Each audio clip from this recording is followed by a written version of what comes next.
मुलजिम पर कत्ल का इल्जाम है, अपने बाप के कत्ल का इल्जाम।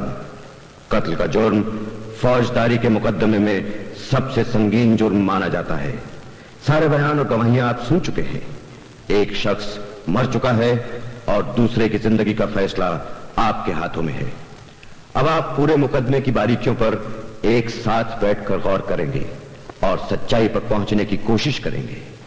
इस दौरान अगर कोई माकूल शक आप लोगों को नजर आता है और दलीलों की कसौटी पर खरा उतरता है तो आप बेकसूर का फैसला दे सकते हैं, और अगर मुल्जिम को कसूरवार ठहराते हैं तो ऐसी सूरत में रहम की कोई सिफारिश मंजूर नहीं की जाएगी और मुल्जिम फांसी के तख्ते पर जाएगा। आप लोगों का जो भी फैसला हो एक मत से होना जरूरी है। मुझे उम्मीद है आप सब पूरी संजीदगी और ईमानदारी से अपनी जिम्मेदारी निभाएंगे। धन्यवाद। आइए, अंदर आ जाइए आप लोग।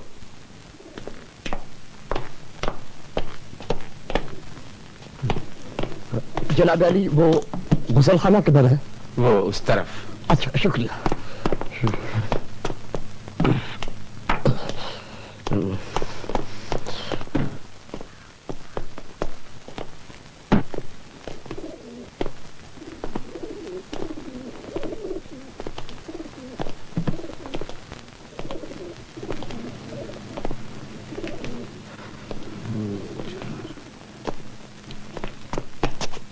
नहीं, एक्चुअली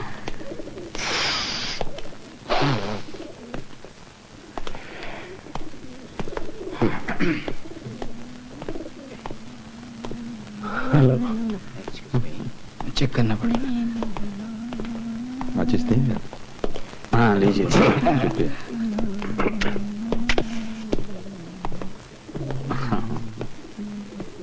थैंक यू।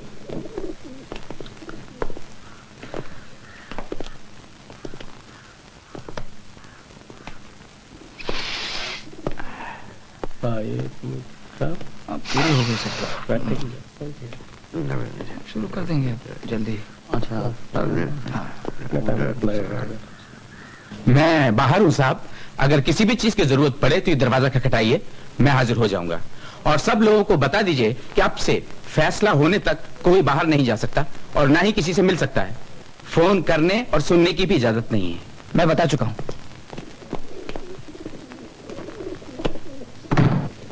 चिंता लेंगे आप? No thanks. हाँ, यस। जी नहीं, शुक्रिया। इम्पोर्टेड।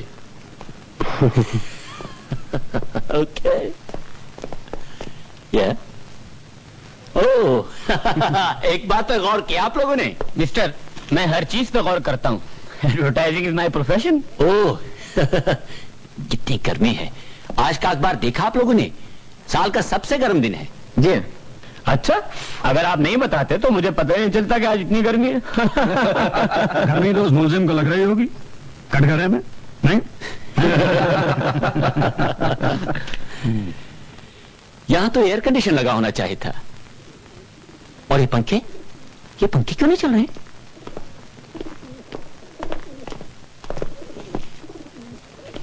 अरे भाई, ये क्या हो रहा है?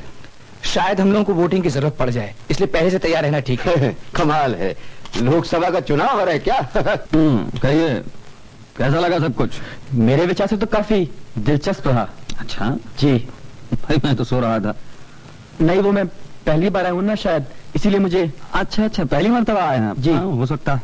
मैं तो वैसे कई बार आया। अच्छा। लेकिन दिलचस्प कभी कुछ नहीं लगा।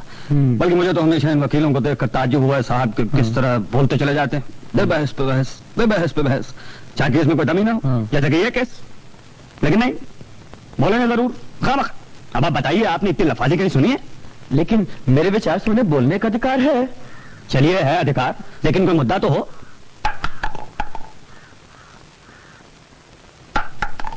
Thank you. भैया साहब जी, मैं आखिरी आदमी हूंगा जो इस बात से इनकार करे, लेकिन मैं समझता हूं कि आजकल के इन बदतमीज और उजड़ लड़कों को मामले में ज्यादा सोचने की जरूरत ही नहीं। इन लोगों को तो शुरू में ठोक पीट कर बराबर कर देना चाहिए, ताकि बाद में कोई परेशानी ना हो। हमारा कितना वक्त बचे, पैसा बचेगा। क्यों, क्या ख्याल है साहब, शुरू किया जाए? हाँ, और जल्द से जल्द खत्म किया जाए। मेरा ख्याल है हम सब लोगों को बहुत से काम भी होंगे, नहीं? मेरा ख्याल है 2-1 मिनट और। जनाब? एक सज्जन अभी अंदर बाथरूम में है। आपका इस केस के बारे में क्या ख्याल है? वेल, मेरे लिए तो काफी मजेदार रहा। No dead spots. मैं तो कहूँगा हम लोग बहुत लकी रहे कि खून का मामला मिला। कहीं धोखाधड़ी या चोरी वोरी केस मिल जाता तो रियली बोर हो जाते, नहीं? और मुलजिम का वो चाकू वाला किस्सा, बकवास। अरे ये लोग तो हमेशा से ऐसे ही हैं और कर भी कह सकते हैं। और मुलजिम ने उसी रात चाकू खरीदा भी था। और उसी रात खो भी दिया। कमाल है। क्यों, क्या बात है, जुकाम है आपको? हाँ यार, इस गर्मियों के जुकाम ने तो नाक की ऐसी की तैसी कर रखी है। गनीमत है आपका हॉर्न तो बज रहा है। अब अपनी लाइट स्ट्राइक कर लीजिए।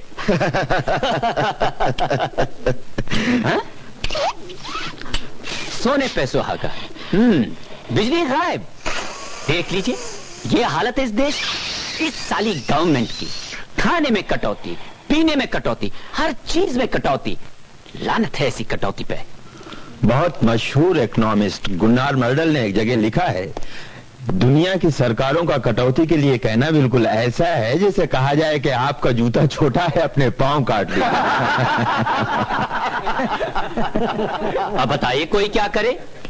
पावर हाउस वाले भी यही कह देंगे, बैठिए यही तंदूर में। अरे साहब, कोई फायदा नहीं, चलिए छोड़िए। सरकारी बत्ती है, जरा जल्दी से शुरू कर दीजिए। बैठिए। असल में मैंने वो मशाल के टिकट ले रखे हैं, बड़ी मुश्किल से मिले हैं, ब्लैक में। सुना है दिलीप कुमार का काम बहुत अच्छा है, जल्दी शुरू कर दीजिए शो। अच्छा तो भाई हम लोग शुरू करते हैं। हाँ। मेरे ख्याल से हम लोग को नंबर से बैठना चाहिए, 2, 3, 4, अब 5, ये यहाँ 12 तक।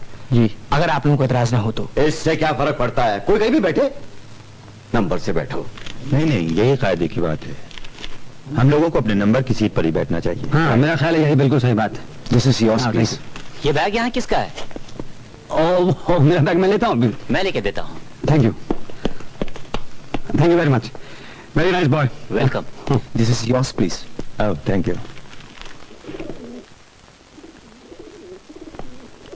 Sit down. Thank you. आपका अखबार। मुझे सरकारी वकील बहुत स्मार्ट लगा। किस तरह से एक के बाद एक लॉजिकली उसने अपने पॉइंट्स रखे कि बेचारे डिफेंस काउंसिल की झज्जे उड़ा दी। He was really sharp. जी हाँ, काफी समझदार था। दरअसल उसका अटैक बहुत जबरदस्त था, और ये अटैक बहुत मैटर करता है। जिस तरह से शतरंज की पहली चाल ही बता। ओके कमांड प्लीज, जरा जल्दी से शुरू किया जाए।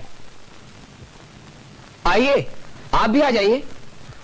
मैंने कहा भाई साहब आइए, आप बैठेंगे नहीं क्या? ओह, आई एम सॉरी। आइए जल्दी से, यहाँ बैठिए। Thank you. बड़ा मुश्किल होता है यकीन करना कि एक बेटा अपने बाप को मार डाले, जैसे खून करना रोजमर्रा की चीज हो। आपको पता है क्राइम का रेट क्या है इस साल?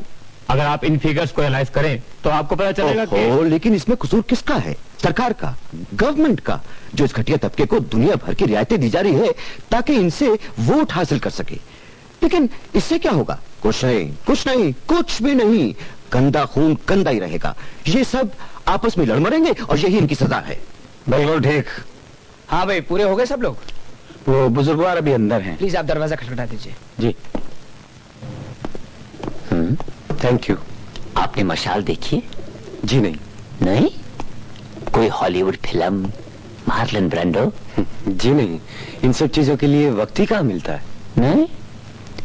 शिट। आइए जनाब, हम शुरू करना चाहते हैं। जी जनाब, हम शुरू करना चाहते हैं। जरूर जरूर। माफ कीजिएगा, आप लोगों को इंतजार कराने का मेरा कोई इरादा नहीं था। यहाँ बैठ जाइए। अच्छा अच्छा अच्छा, शुक्रिया।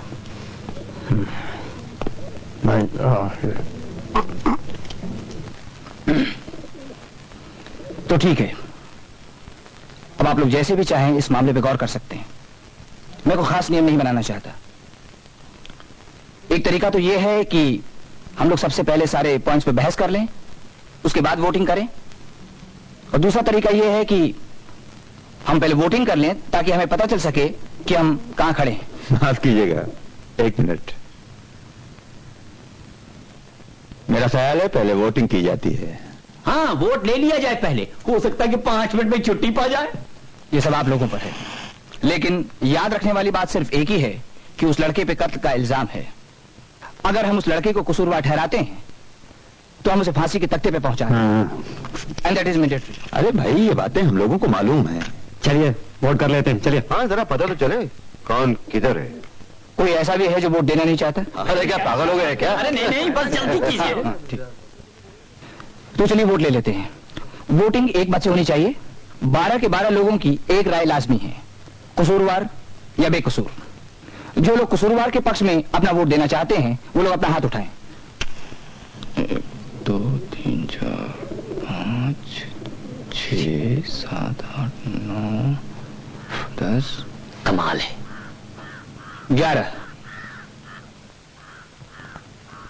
11 लोगों की राय कसूरवार है और बेकसूर। क्या हो रहा है? तो 11 कसूरवार और एक बेकसूर।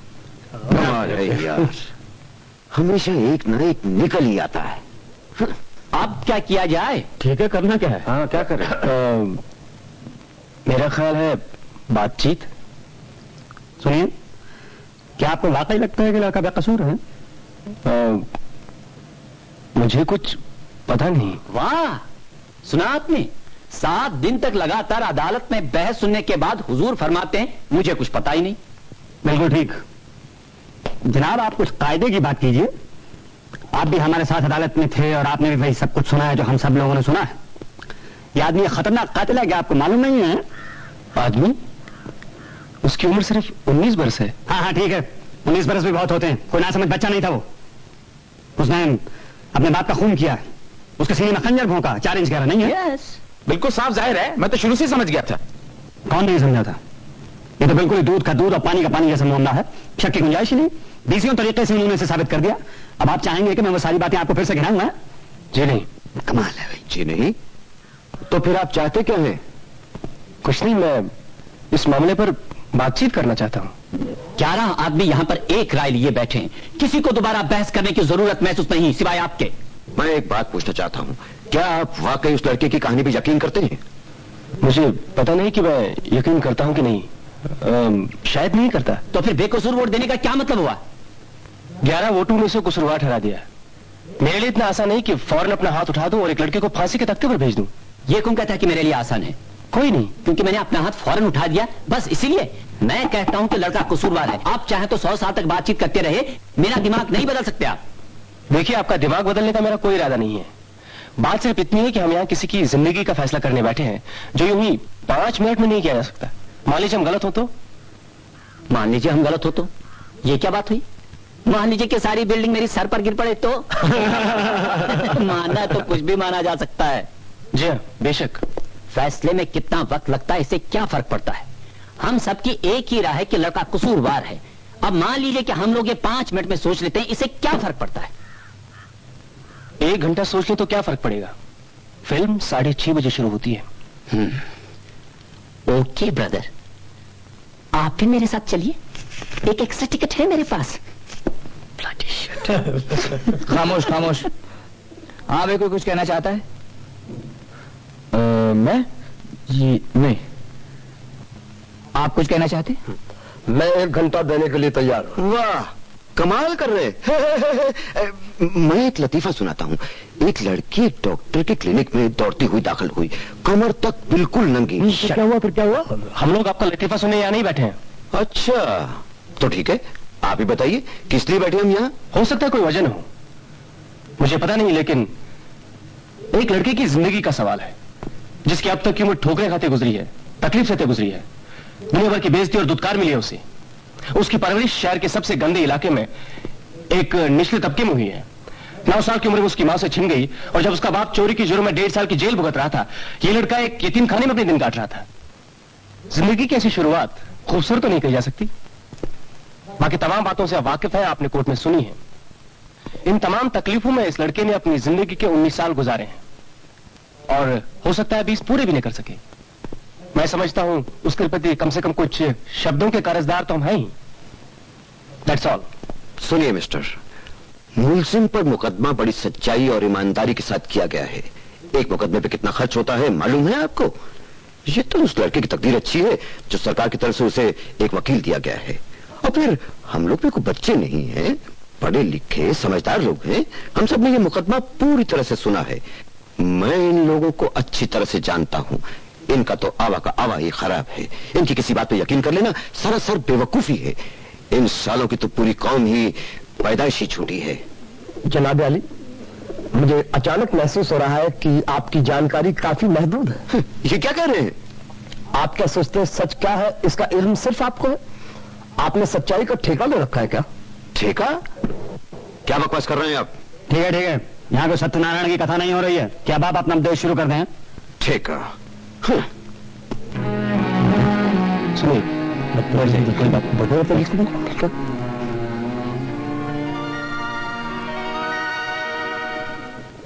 मुझे नहीं लगता कि इस किस्म की बहस की कोई जरूरत है। जहां तक मेरा ख्याल है, कम से कम हमसे सभ्य लोगों की तरह बर्ताव करने की उम्मीद की जानी चाहिए। और अगर हमें बहस करनी है तो उन मुद्दों पर, उन सबूतों पर बहस करें जो मुकदमे में हमारे सामने पेश आए।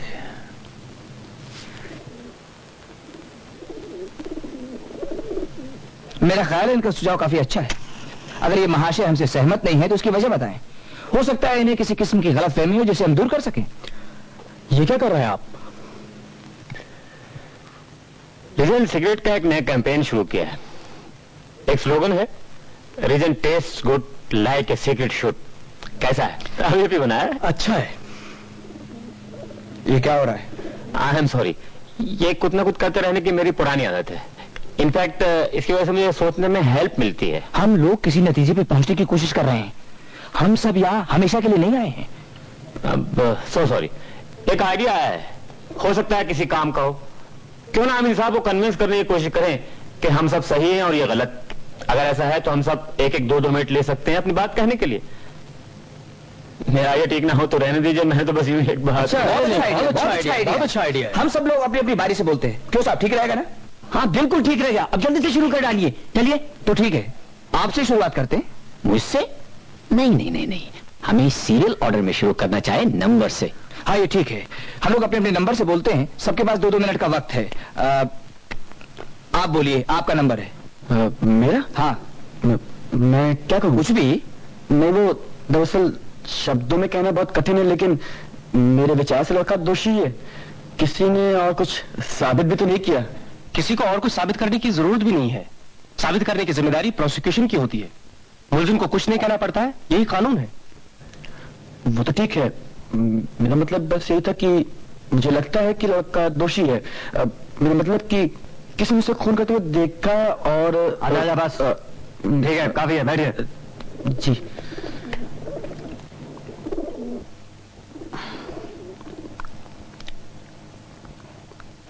ये कुछ पॉइंट्स हैं जो मैं बताना चाहूंगा बिना किसी जाती जज्बात के। मैं सिर्फ सबूतों की बातें करूंगा जो कि अदालत में पेश किए गए थे। सबसे पहले हम उस बूढ़े आदमी को लेते हैं जो उसी बिल्डिंग में रहता, ठीक उस खोली के नीचे जिसमें कत्ल की वारदात हुई। कत्ल की रात को 12:10 पर उसे ऊपर से आती हुई कुछ ऊंची आवाजें सुनाई दी। उसका कहना है कि ये आवाजें उसे लड़ाई झगड़े की आवाजें लगी। उसके बाद उसने लड़के की गुस्से भरी चीख सुनी, मैं मार डालूंगा तुझे। उसके 1 सेकंड बाद उसने किसी के फर्श पर गिरने की आवाज सुनी। उसने दौड़कर दरवाजा खोला, बाहर झांका और इस लड़के को सीढ़ियों से उतरकर बाहर भागते हुए देखा। उसने देखा। उसके बाद उसने पुलिस को फोन किया। पुलिस को ऊपर के कमरे में एक लाश मिली जो कि इस लड़के के बाप की थी और जिसके सीने में 4 इंच गहरा चाकू खुपा हुआ। मौत का समय आधी रात के आसपास बताया गया है। बिल्कुल ठीक। तो देख लीजिए जनाब, ये कुछ सबूत हैं जिन्हें आप नजरअंदाज नहीं कर सकते। मुझे मालूम है कि उस लड़के की उम्र सिर्फ 19 बरस है, लेकिन जो जुर्म उसने किया है उसकी सजा उसे हर हाल में भुगतना पड़ेगी। अच्छा, लड़के ने अपने बचाव में जो बयान दिया है मुझे निहायत कमजोर नजर आता है। उसका कहना है कि जिस वक्त कत्ल हुआ वो एक फिल्म देख रहा था, जबकि सिर्फ 1 घंटे बाद ही उसे यह भी याद नहीं था कि फिल्म का नाम क्या था और उसमें कौन कौन काम कर रहा था। अलावा इसके ऐसा भी कोई गवाह नहीं है जिसने उसे सिनेमा हॉल के अंदर या बाहर देखा हो। और वो औरत जो रेलवे लाइन के पार बिल्कुल सामने वाले मकान में रहती है, अगर उसकी गवाही इस लड़के को कातिल साबित नहीं करती तो और कोई नहीं कर सकता। बिल्कुल ठीक, सिर्फ वही है इस कत्ल की चश्मदीद गवाह। भाई अपनी अपनी बारी से बोलिए। 1 मिनट। एक औरत है जो बिस्तर पर लेटी हुई है और जिसे नींद नहीं आ रही गर्मी की वजह से। वो खिड़की से बाहर झांकती है और देखती है कि ये लड़का अपने बाप को चाकू मार रहा है। और ये सब उसने एक गुजरती हुई लोकल ट्रेन की खिड़कियों के बीच में से देखा। जी हाँ। कोई कैसे यकीनी तौर पर कह सकता है कि ये वही लड़का है? वो औरत इस लड़के को अच्छी तरह जानती है, बरसों से पहचानती है। इस लड़के के कमरे की खिड़की रेलवे लाइन के पार उस औरत के मकान के बिल्कुल सामने है। उस औरत ने अदालत में कसम खाकर बयान दिया है कि उसने इसे चाकू मारते हुए देखा है। एक सेकंड, अदालत में एक चीज और भी साबित हो चुकी है। अगर डिब्बों की रोशनी बुझी हुई हो और डिब्बे खाली हो तो खिड़कियों के उस पार क्या हो रहा है वो आसानी से देखा जा सकता है। मैं आपसे एक सवाल पूछ सकता हूं? जरूर पूछिए। उस लड़के की बात का आप यकीन नहीं करते हैं जी। तो इस औरत का यकीन कैसे करते हैं? वो भी तो उसी तबके की है जिसका क्यों लड़का है ना? आप बहुत बड़े खलीफा बनने की कोशिश कर रहे हैं। सुनिए सुनिए, आपसे कह देता हूं आप अपने खलीफापन कहीं और जाके झाड़िएगा। अरे वरना मैं आपकी हालत बिगड़। अरे भाई छोड़िए, इन साहब की बातों से आप परेशान क्यों हो रहे हैं? खामखा चलिए बैठ गए यहाँ पे। भाई आप लोग इसे झगड़िए मत। अच्छा चलिए आप बोलिए, सिर्फ 2 मिनट। मुझे कुछ नहीं कहना, आपकी मर्जी। आप मुझे वैसे ज्यादा कुछ नहीं कहना है। वो भी कहना कहिए। दरअसल मैं इस कत्ल की वजह ढूंढ रहा था। मुझे तो शुरू से यकीन सा होना शुरू हो गया था। उस बिल्डिंग की उसी मंजिल पर रहने वाले जो पड़ोसी हैं, उन्होंने जो गवाही दी है वो काफी महत्वपूर्ण है। उन्होंने कहा था कि घटना वाले दिन, मेरा मतलब शाम को, बाप बेटे में काफी झगड़ा वगैरह भी हुआ था, शायद 7 बजे। मैं गलत हो सकता हूँ? 7 नहीं 8 बजे। बिल्कुल ठीक, 8 बजे। उसी मंजिल के पड़ोसियों का कहना है कि उन्होंने कुछ ऊंची ऊंची आवाजें सुनी, लेकिन बहस का मुद्दा क्या था, बाप बेटे एक दूसरे से क्या कह रहे थे, ये उन्होंने नहीं सुना। हाँ। उसके बाद उन्होंने 2 थप्पड़ों की आवाजें सुनी जो बाप ने बेटे को मारे थे, और उसके फौरन बाद उन्होंने लड़के को गुस्से में घर से बाहर जाते देखा। इससे क्या साबित होता है? साबित तो वैसे कुछ नहीं होता है, लेकिन ये बात भी पूरी तस्वीर का एक हिस्सा है।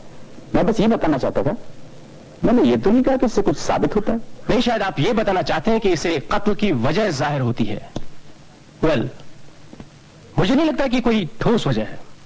ये लड़का अपनी जिंदगी में इतनी बार इतने थप्पड़ खा चुका है कि ये सब बातें उसके लिए बिल्कुल आम हो चुकी हैं, रोजमर्रा की। मुझे नहीं लगता कि सिर्फ 2 थप्पड़ों की वजह से वो कत्ल करने पर उतारू हो जाएगा। You are right. हो सकता है ये वो आखिरी 2 थप्पड़ हों जहां जब्त की इंतहा हो जाती है। आखिर हर चीज की एक हद हुआ करती है।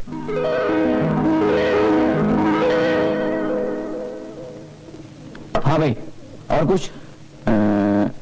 जी नहीं।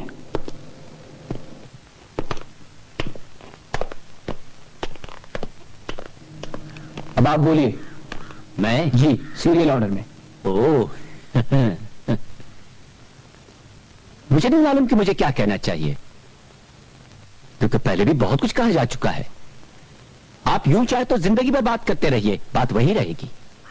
मेरा मतलब है कि लड़का कसूरवार है। आप इसका रिकॉर्ड देख लीजिए।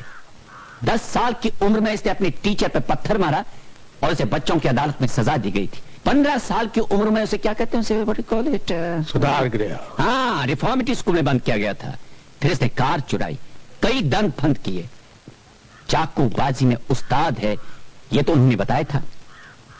अब देख लीजिए कितना काबिल और भला है आपका ये लड़का। 5 साल की उम्र से अब तक उसने अपने बाप से मार खाई, रोजाना बिला नागा, और एक आध थप्पड़ नहीं, बाप उसे घूंसे मारता था। उसकी जगह मैं होता ना, मैं भी यही करता ऐसे कमीने लड़के के साथ। क्या आप उस मारपीट को इस कत्ल की वजह नहीं कहेंगे? मैं कुछ कह नहीं सकता, लेकिन इतना जरूर कहूंगा कि उस मारपीट की वजह से ही वो एक गुस्सेवर और झगड़ालू लड़का बन गया। आजकल के सारे लड़के कैसे हो गए, गुस्सैल और झगड़ालू, पूरी की पूरी नस्ल। क्या करेंगे आप? कुछ नहीं कर सकते। सुनिए साहब, इतने बदतमीज हो गए हैं लोग कि इन लोगों को बात तक करने की तमीज नहीं। जब मैं इस लड़के की उम्र का था तो अपने पिता से आंख तक मिलाने की हिम्मत नहीं होती थी मेरी। आजकल को मिलेगा आपको ऐसा है? आजकल के पिता शायद अब इस बात की जरूरत महसूस नहीं करते। है? जरूरत महसूस नहीं करते? आपके कोई बाल बच्चे हैं? जी हाँ, 2। हाँ, मेरा भी एक बेटा था जो। मुझे लगता है कि हम लोग एक बार फिर बेमतलब की बात करने लगे। सीधी सी बात यह है कि हम यहां यह फैसला करने के लिए बैठे हैं कि लड़के ने कत्ल किया है या नहीं किया है। उसकी परवरिश कैसे और कहां हुई, इसके कारण ढूंढने की हमें जरूरत नहीं है। उसकी परवरिश एक निचले और पिछड़े तबके में हुई है, इस बात को हम बदल नहीं सकते हैं। इस माहौल में सिर्फ अपराध और अपराधी जन्म लेते हैं, ये मैं जानता हूं, आप भी जानते हैं। इस बात से सारी दुनिया वाकिफ है। इस माहौल से निकले हुए बच्चे हमारे सभ्य समाज के लिए एक बहुत बड़ा खतरा बनते जा रहे हैं। लिहाजा ये मैं आपसे पूरी तरह से सहमत हूं। इस माहौल में सिर्फ गंदगी पैदा होती है और मुझे गंदगी से कोई हमदर्दी नहीं। ये सब नाली के कीड़े हैं। लिसन, मेरी पूरी जिंदगी झोपड़पट्टी में गुजरी है। सुनिए मिस्टर, 1 मिनट। मैं इसी गंदे माहौल में जिया हूँ, उन गंदे नालियों में खेला हूँ। ओफो, शायद उसकी बू अब तक मेरे जिस्म में बसी हुई है। शायद मैं भी खेला हूँ। अरे सुनिए मिस्टर, 1 मिनट। आप क्यों बुरा मान रहे हैं? इनका मतलब आपसे नहीं है, इनका मतलब मुझसे है। भाई बुरा मत मानिए आप। चलिए अब बस, हाँ बैठिए। हाँ बैठिए बैठिए, इतना परेशान नहीं हुआ करते बस। अच्छा चलिए, अभी बहस बंद कीजिए, आप बैठिए। हाँ चलिए, आपकी बारी, आप बोलिए। मेरी बारी? मेरा ख्याल है कि आप सब लोग मुझे ये समझाएंगे कि वो लड़का कसूरवार क्यों है। यही तय हुआ था। जी हाँ, yes yes, he is right, यही तय हुआ था। जी हाँ जी हाँ। आई एम सॉरी, मैं भूल गया था। आप ठीक कह रहे हैं। इससे क्या फर्क पड़ता है? यही तो है जिनकी वजह से हम सब यहाँ फंसे पड़े हैं। इन्हीं से क्यों ना पूछे जाए कि क्या चाहते हैं। 1 मिनट रुकिए। हम एक बात तय कर चुके हैं, कायदे से मुझे नहीं चलेंगे। कौन सा कायदा, कैसा कायदा? क्या बच्चों वाली बात कर रहे हैं? बच्चों वाली? सुनिए मिस्टर, क्या मतलब क्या इसका? क्या का मतलब क्या? बच्चों वाली मतलब बच्चों वाली। ये सब जो मैं संभाल रहा हूँ आपको बचपना दिखाई दे रहा है? ठीक है, आप आना चाहते हैं, आप आ जाइए, संभालिए सब। आइए आइए। हाँ, आप खामखा गर्म क्यों हो रहे हैं? बैठिए अपनी जगह पे आराम से। आप मुझे मेरी जगह मत बताइए। ये रही कुर्सी, ये। आइए आइए, बैठिए और संभालिए। पता नहीं क्या समझ रखा है, बहुत अच्छे से संभालेंगे आप। आइए बैठिए, देखते हैं क्या कमाल दिखाते हैं आप। आइए। हाँ दो गई यार, कभी देखा ऐसा? क्या समझते हैं आप? यहाँ कोई मजाक हो रहा है? अभी छोड़िए भी, क्या बच्चों वाली, सॉरी, बहुत मामूली सी बात। मामूली सी बात? आप आना चाहते हैं, आप आ जाइए। जी बिल्कुल नहीं, आप बहुत अच्छा कर रहे हैं, फैंटास्टिक। आपसे किसी को कोई शिकायत नहीं, बैठिए ना प्लीज। अरे साहब बहुत अच्छा कर रहे हैं, जमे रहिए, बैठे भी। क्या मुसीबत है।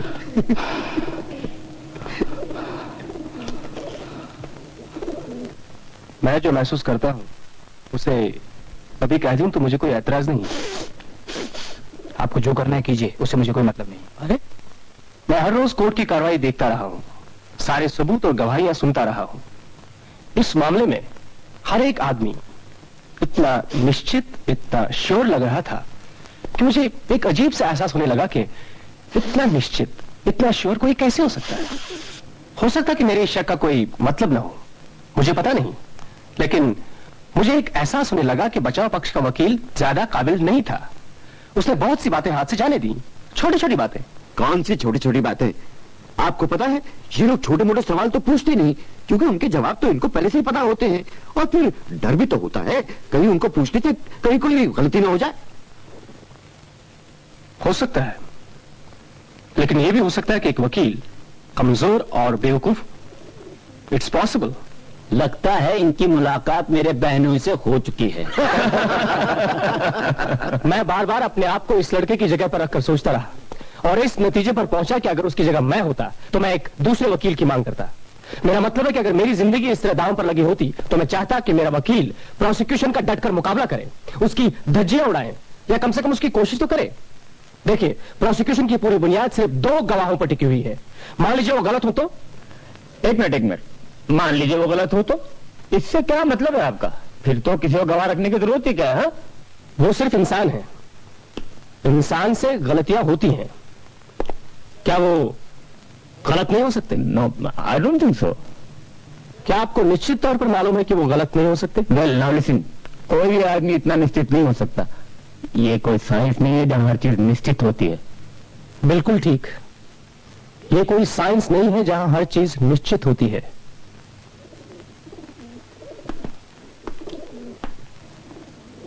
अब जरा सबूतों की बातें कर लें हम लोग। उस चाकू के बारे में बात कीजिए जो उस लड़के के बाप के सीने में घुपा हुआ था। उसकी बात क्यों नहीं करते आप? हैं भाई साहब, एक मिनट, मेरे विचार से भी बहुत से लोगों को अपनी बात कहने का मौका नहीं मिला है। अच्छा ये हो कि वो भी इसको जो कुछ कहना होगा खुद ही कहेगा, आप चुप रहिए। अरे हाँ, तो उस चाकू के बारे में बात कीजिए जो आपके इस भूले भाले नन्हे मुन्ने लड़के ने कत्ल की शाम को खरीदा था और अदालत में इस बात का इकरार भी किया था। उसकी बात क्यों नहीं करते आप? हैं ठीक है, उसी की बात करते हैं। वो चाकू यहाँ मंगवाते हैं और एक नजर देखते हैं। वो चाकू मंगवाइए प्लीज। वो चाकू क्या भाई है? चाकू सुनिए, मेरी समझ में नहीं आ रहा कि उसे दोबारा देखने की क्या जरूरत है। हम सब लोगों ने अच्छी तरह देखा हुआ नहीं। क्या ख्याल है आपका? सबूत के तौर पर मुकदमे में जो चीजें पेश की जा चुकी हैं उन्हें देखने का इन्हें पूरा हक है। बहरहाल अब आइए जरा एक एक करके उन सबूतों पर भी गौर कर लें जो मुकदमे में हमारे सामने पेश आए। नंबर 1, लड़का इस बात के लिए इकरार कर चुका है कि कत्ल वाली रात वो 8 बजे घर से बाहर निकला अपने बाप से झगड़कर नहीं, उसने कहा था बहुत मार खाकर। झगड़ने और मार खाने में बहुत फर्क है। ओके, अपने बाप से बहुत मार खाकर, ठीक है। नंबर 2, घर से निकलकर ये लड़का सीधे उस दुकान पर पहुंचा जहां उसने ये बटन वाला चाकू खरीदा। Switch knife. बिल्कुल ठीक, हाँ। Switch knife. नंबर 3, ये स्विच नाइफ या बटन वाला चाकू कोई मामूली चाकू नहीं है, इसे आप देख चुके हैं। नंबर 4, वो दुकानदार जिसने ये चाकू इस लड़के के हाथों बेचा था अदालत में उसे पहचान चुका है। उसका यह भी कहना है कि इस किस्म का चाकू उसके पास सिर्फ एक ही था और इससे पहले या इसके बाद ऐसा चाकू कभी उसके पास आया ही नहीं। नंबर 5, रात को तकरीबन 8:45 पर इस लड़के की मुलाकात एक होटल में अपने 3 दोस्तों से हुई। हाँ, मैं ठीक हूं ना? जी हाँ, शर्फिया ठीक है। आप जरा गौर से सुनिए इनकी बात, इन्हें मालूम है बात किस तरह से कही जाती है। जी हाँ। हाँ, तो इस लड़के की मुलाकात अपने 3 दोस्तों से हुई। 9:45 तक तकरीबन 1 घंटा ये लड़का अपने दोस्तों के साथ रहा। इस दौरान इन तीनों लोगों ने उसके पास ये चाकू देखा था। नंबर 6, इन तीनों लोगों ने उस चाकू को अदालत में पहचाना है और यह भी इकरार किया है कि यह वही चाकू था जो उस रात इन तीनों लोगों ने उस लड़के के पास देखा था। नंबर 7, रात के करीब 10 बजे ये लड़का अपने घर पहुंचा। बस यहीं से इस लड़के की कहानी में और पुलिस के बयान में फर्क पैदा होता है। लड़के का कहना है कि वापस आने के बाद वो 11:30 बजे तक घर पर ही रहा। उसके बाद नाइट शो फिल्म देखने चला गया। फिल्म देखने के बाद जब वो वापस आया तो रात के करीब 3-सवा 3 बजे का वक्त था। वापस आकर उसे अपने बाप की लाश मिली और पुलिस ने उसे गिरफ्तार कर लिया। हाँ, इस बीच उस चाकू का क्या हुआ? इसके लिए लड़के ने अपनी तरफ से एक छोटी लेकिन निहायत ही खूबसूरत और मासूम कहानी इजाद कर ली कि उसकी जेब फटी हुई थी और इसी फटी हुई जेब से फिल्म के लिए जाते या आते वक्त वो चाकू रास्ते में कहीं गिर गया जिसे दोबारा उसने कभी देखा ही नहीं। लेकिन दोस्तों, ये कहानी बहुत कमजोर कहानी है। नाइट शो फिल्म रात के करीब 9:30 या 9:45 बजे शुरू होती है। ठीक है, लोग इंटरवल के बाद भी फिल्म देखने जा सकते हैं, लेकिन अगर फिल्म लंबी हो तो भी ज्यादा से ज्यादा 1:30 बजे तक खत्म हो जाती है।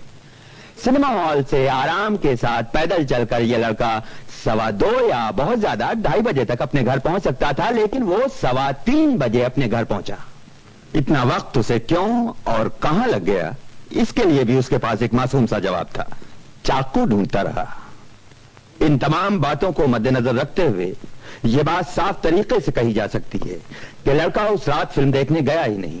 सिनेमा हॉल के अंदर या बाहर उसे किसी ने देखा नहीं। फिल्म का नाम क्या था उसे याद नहीं। फिल्म में कौन कौन काम कर रहा था उसे यह भी याद नहीं। जो कुछ हकीकत में हुआ वो इस तरह से हुआ होगा। लड़का उस रात घर पर ही था। बाप के साथ उसका एक बार फिर झगड़ा हुआ और इस बार गुस्से में आकर उसने बाप के सीने में चाकू मार दिया और घर से बाहर निकल गया। लेकिन बाहर जाते वक्त उसे एक बात बहुत अच्छी तरह से याद रही कि चाकू के हत्थे से उसने अपनी उंगलियों के निशान पूरी तरह से साफ कर दिए।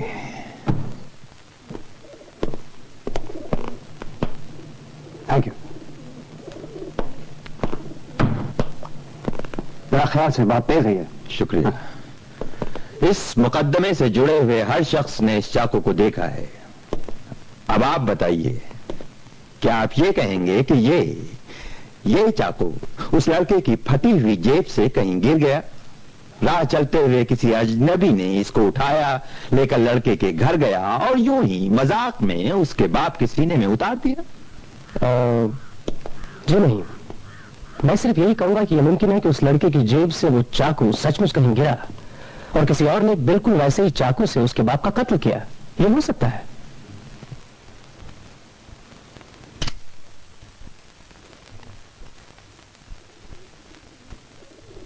आप सब देखिए, जरा गौर से देखिए इस चाकू को। ऐसा चाकू मैंने पहले कभी नहीं देखा, ना ही उस दुकानदार ने जिसने इसे लड़के के हाथों बेचा था। उसी रात को ऐसा ही चाकू कोई और इस्तेमाल कर रहा था। इतना बड़ा इत्तेफाक आपको नामुमकिन नहीं लगता? नामुमकिन लगता जरूर है, लेकिन मुमकिन हो भी सकता है। और मैं कहता हूं कि ये मुमकिन नहीं हो सकता।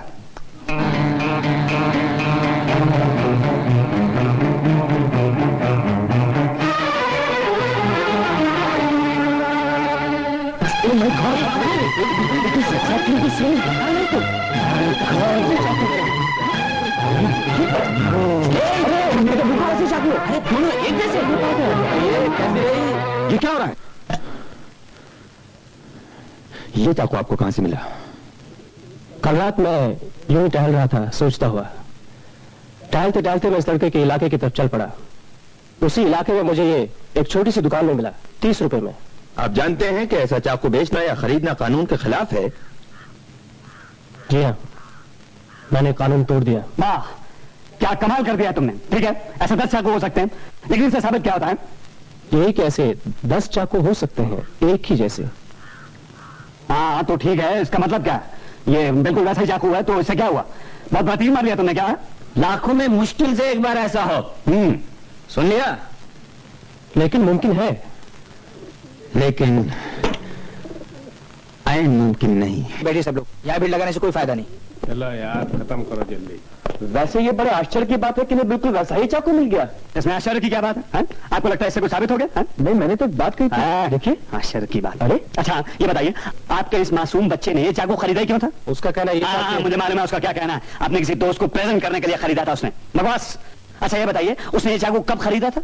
अपने बाप से पिटने के 1.5 घंटे बाद, और 3.5 घंटे बाद वही चाकू उसके बाप के सीने में यहाँ तक घुसा मिलता है। हाँ, अपने दोस्त को प्रेजेंट करने के लिए खरीदा था, लेकिन देखना चाहता था कि धार तेज है कि नहीं। अच्छा, आप मेरे एक सवाल का जवाब दे दीजिए। कहिए।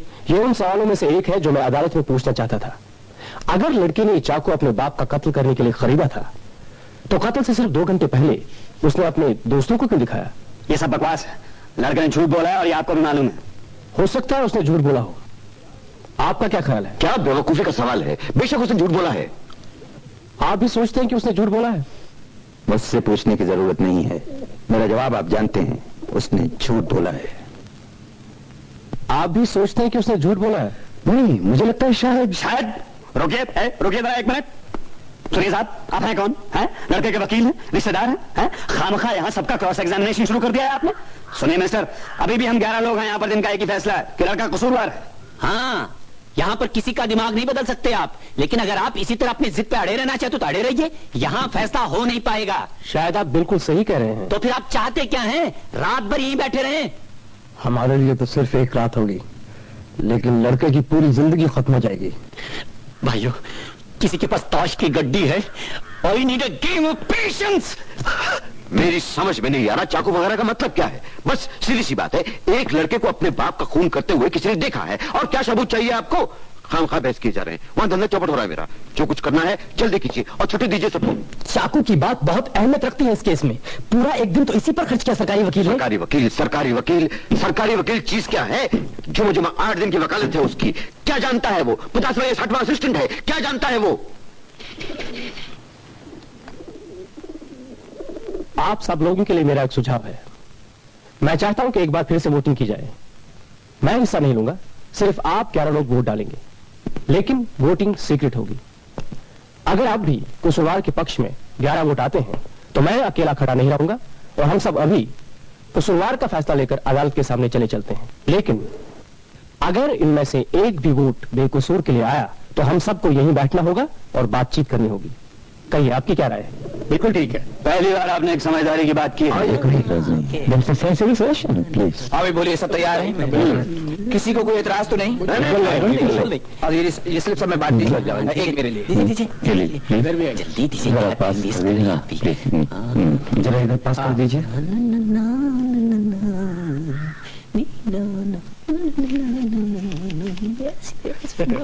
ये भी दे दीजिए please. Here you are. No, excuse me. Time is there. Thank you.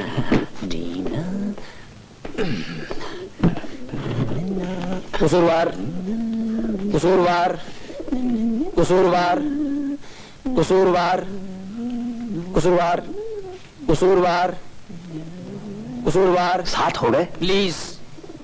कसूरवार कसूरवार कसूरवार बेकसूर। दिखा दिया ना किसी ने अपना हरामी पन्ना। कौन है ये गद्दार, बताइए, मैं जानना चाहता हूं। सुनिए, ये वोटिंग सीक्रेट थी, मैं आपको नाम नहीं बता सकता। सिगरेट? क्या मतलब, क्या है सिगरेट? मुझे मालूम है कौन है वो आदमी। वाह वाह वाह वाह वाह वाह वाह, क्या कमाल दिखा दिया आपने। सबसे पहले आपने हम सबके साथ मिलकर कसूरवार का वोट दिया है। उसके बाद अचानक एक बहुत बड़े बड़े महान समाज सुधारक की बातें सुनकर कि ये मासूम बच्चा कितना गरीब है, कितना दुखी, कि बेचारे को मजबूर होकर कातिल बनना पड़ा, आपका दिल रो उठा, आपका हृदय परिवर्तन हो गया और अचानक आपने अपना वोट बदल दिया। होती यार लेजेपन की भी। तुम आदमी हो यार, इसके समाज सुधार फंड में चंदा क्यों नहीं दे देते तुम? जरा तुम इसे बात कीजिए, समझे? सुनिए, ये आपको समस्या क्या है? इसे क्या क्या मुझसे ऐसी बात करने का? आइए बैठ जाइए। मुझे चिल्लाने का इसे क्या है? प्लीज प्लीज बैठ जाइए। भूल जाइए सारी बातों को। किसी आदमी को गुस्सा जल्दी आ जाता है। गुस्सा? बिल्कुल आएगा गुस्सा। यहाँ हमें कातिल को फांसी के तख्ते पर पहुंचाने की कोशिश कर रहे हैं जहाँ के वो लायक, और अचानक यहाँ पर किसी का भाषण शुरू हो जाता है सारा सा, और हम सब लोगों को सुनना भी पड़ रहा है, तो मुझे गुस्सा नहीं आएगा? चलिए छोड़िए भी। अरे क्या छोड़िए, यहाँ तो कातिल को छोड़ने की साजिश की जा रही है जो कल सड़कों पर घूमता हुआ दिखाई देगा। मैं तो कहता हूँ कि उसका चाकू से वापस कर दें ताकि उसे कोई परेशानी भी ना हो, उसका काम और भी आसान हो जाएगा। नहीं, अभी चिल्लाना बंद कीजिए, खामोश हो जाइए। हाँ भाई, कोई और कुछ कहना चाहता है? माफ कीजिए, मैं कुछ कहना चाहूंगा। हमारे देश में प्रजातंत्र है और प्रजातंत्र में हर एक इंसान को, चाहे वो उत्तर का हो या दक्षिण का या फिर भारत में कहीं भी रहता हो, उसे अपनी कैसी भी राय रखने का हक है। ये आजादी उसे संविधान ने दी है। क्योंकि आप क्या कहना चाहते हैं? लड़का बेकसूर है? जी नहीं, इस मामले में मैं आपके साथ हूँ। अब जैसे कि हमारे तमिलनाडु में हमेशा से ऐसा होता रहा है कि ओफो, कहाँ भटक रहे हैं आप? यहाँ कोई नॉर्थ साउथ का कॉन्फ्रंटेशन नहीं हो रहा है। बैठ जाइए। आपने अपना वोट क्यों बदला? आपको कैसे मालूम कि मैंने अपना वोट बदला है? आपकी बात मुझे साफ जाहिर होता है। जनाब आदिल, वोट उन्होंने नहीं, मैंने बदला है। क्या आप इसकी वजह नहीं जानना चाहेंगे? नहीं नहीं, रहने दीजिए, मैं नहीं जाना चाहूंगा उसकी वोट दो। लेकिन मैं जरूर बताना चाहूंगा आपको इसकी वजह। कुछ जबरदस्ती क्या? ये नहीं सुनना चाहते, कोई बात नहीं, आप बताइए प्लीज। शुक्रिया। ये साहब, हम सब के खिलाफ अकेले खड़े हुए। इन्होंने ये नहीं कहा कि लड़का बेकसूर है, लेकिन शायद ये अभी पूरी तरह से मुतमईन नहीं है। इन्हें कहीं कोई शक नजर आ रहा है।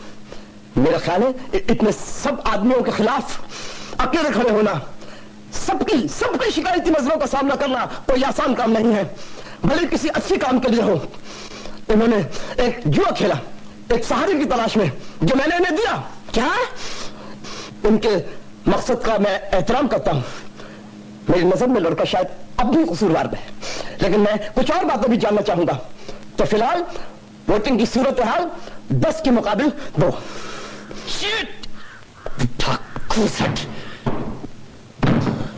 मैं यहां पर बात कर रहा हूं, आपको कोई हक नहीं है इस तरह से चले जाए। वो नहीं सुन सकते, आपकी आवाज उन तक नहीं पहुंचेगी। आइए बैठिए।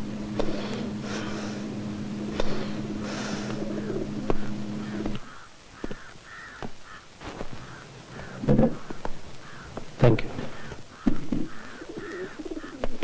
अगर आपका यह भाषण समाप्त हो गया तो हम लोग आगे बढ़ें? नहीं जनाब, थोड़ा रुकना पड़ेगा। एक साहब अंदर उन्हें वापस आने दीजिए।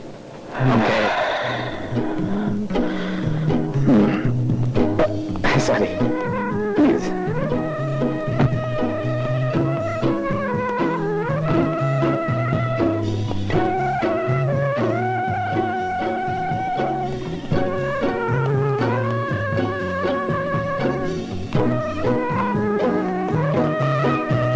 शुक्रिया, आप लीजिए।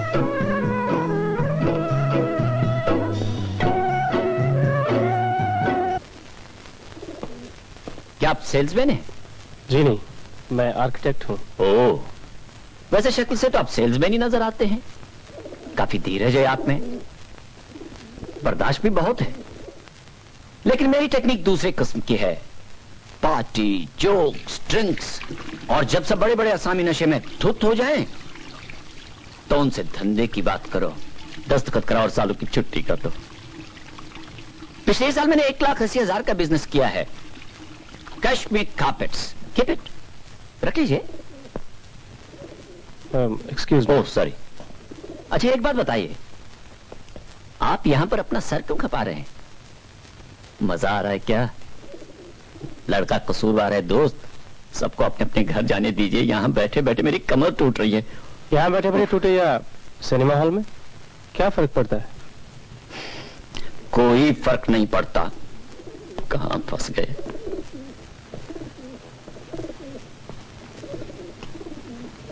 आप जरा श्योर प्लीज।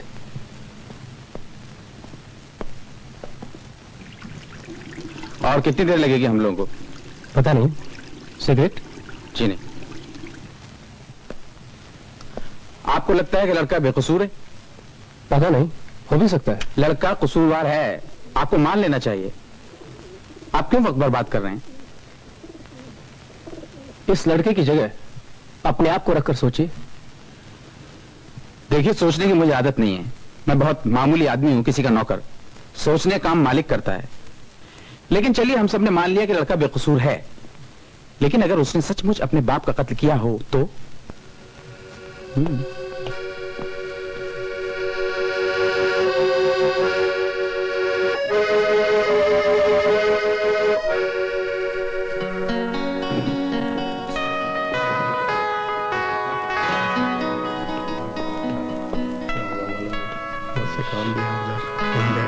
आइए बैठिए सब, हम शुरू करते हैं। ठीक है, बैठिए। आइए ना प्लीज। Thank you.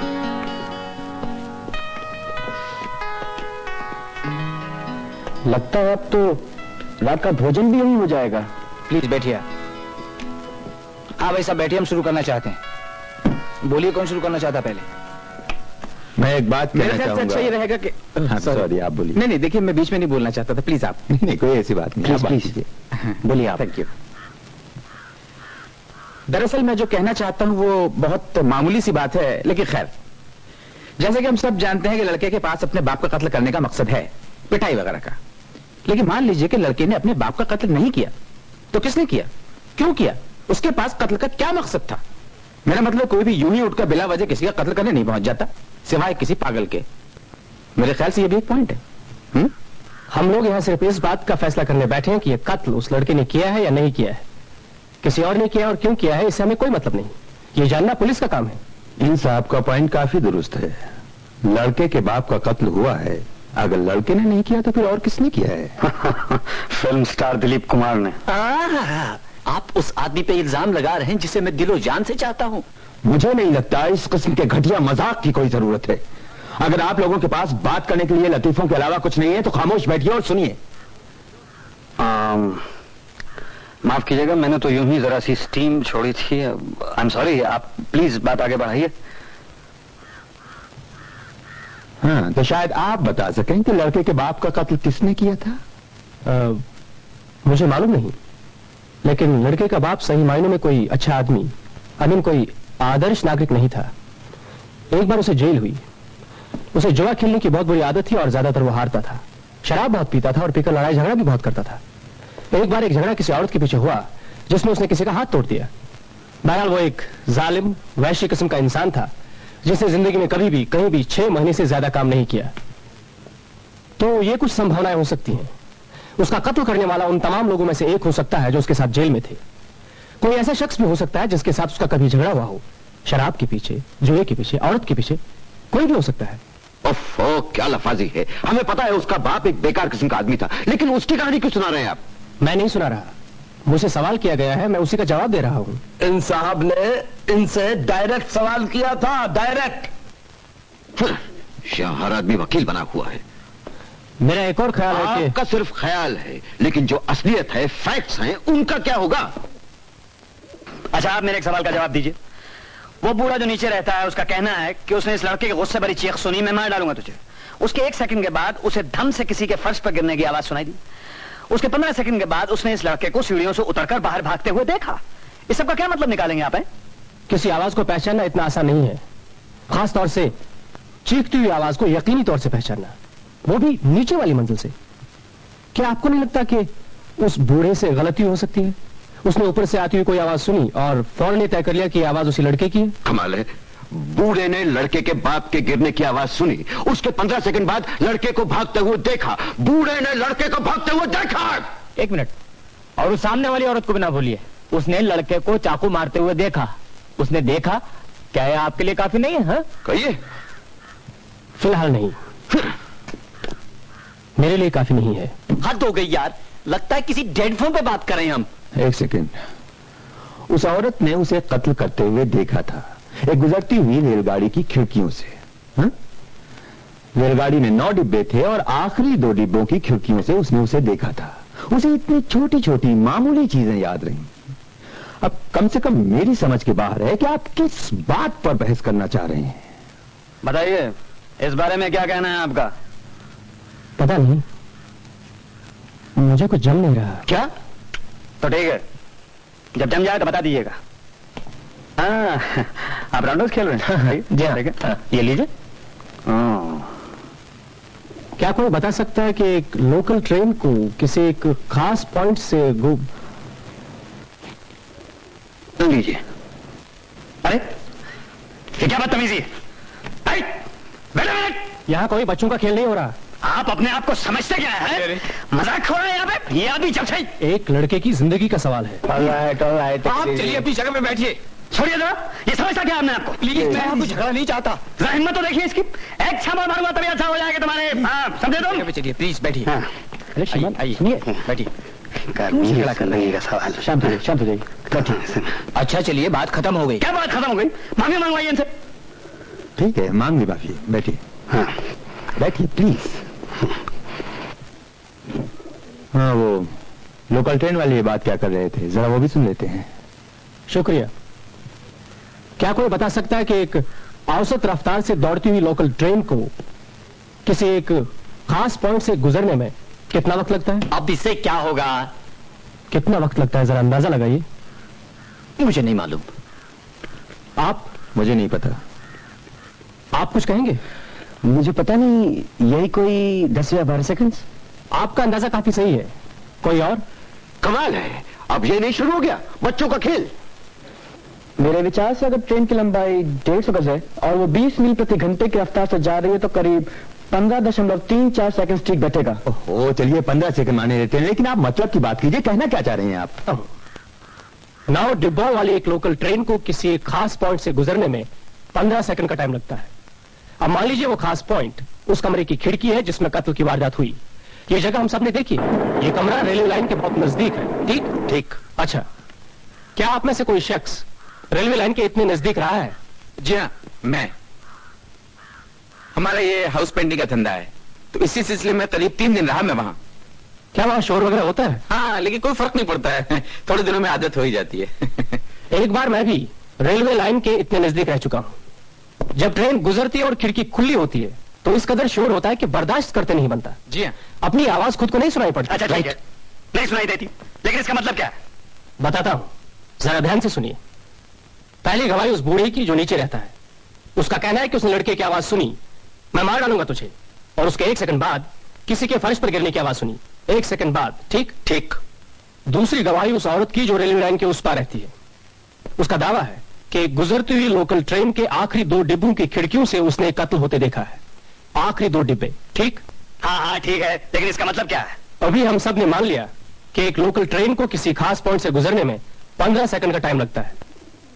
चूंकि उस औरत ने यह वारदात ट्रेन के आखिरी 2 डिब्बों के थ्रू देखी, तो हम मान सकते हैं कि जिस वक्त ट्रेन वहां से गुजरी उसी वक्त लड़के का बाप फर्श पर गिरा। इसका मतलब यह हुआ कि फर्श पर गिरने से पहले तकरीबन 10-12 सेकंड लोकल ट्रेन जबरदस्त शोर करती हुई उस बूढ़े की खिड़की के नजदीक से गुजरी। बूढ़े आदमी की गवाही के मुताबिक मैं मार डालूंगा तुझे आवाज और उसके फौरन बाद किसी के फर्श पर गिरने की आवाज उसे उसी वक्त सुनाई दी जब वो लोकल ट्रेन जबरदस्त शोर करती हुई उसकी खिड़की के नजदीक से गुजर रही थी। आपको याद होगा जब हम उस कमरे में गए थे, एक लोकल ट्रेन गुजरी थी। इतने शोर में यह मुमकिन नहीं है कि बूढ़े को कुछ सुनाई दिया हो। क्या बेवकूफी की बात है, उसे बिल्कुल सुनाई दिया होगा। आपको यकीनी तौर से लगता है कि उसे कुछ सुनाई दिया होगा? बिल्कुल, बूढ़े का कहना है लड़के ने चीख कर कहा था। हाँ, चीख कर। अगर उसने कुछ सुना भी होगा लेकिन ट्रेन के शोर में उसने आवाज पहचानी नहीं होगी। ये तो बिल्कुल बात की खाल निकालने वाली बात है कि एक एक सेकंड की बात की जा रही है। कोई भी इतना निश्चित नहीं हो सकता।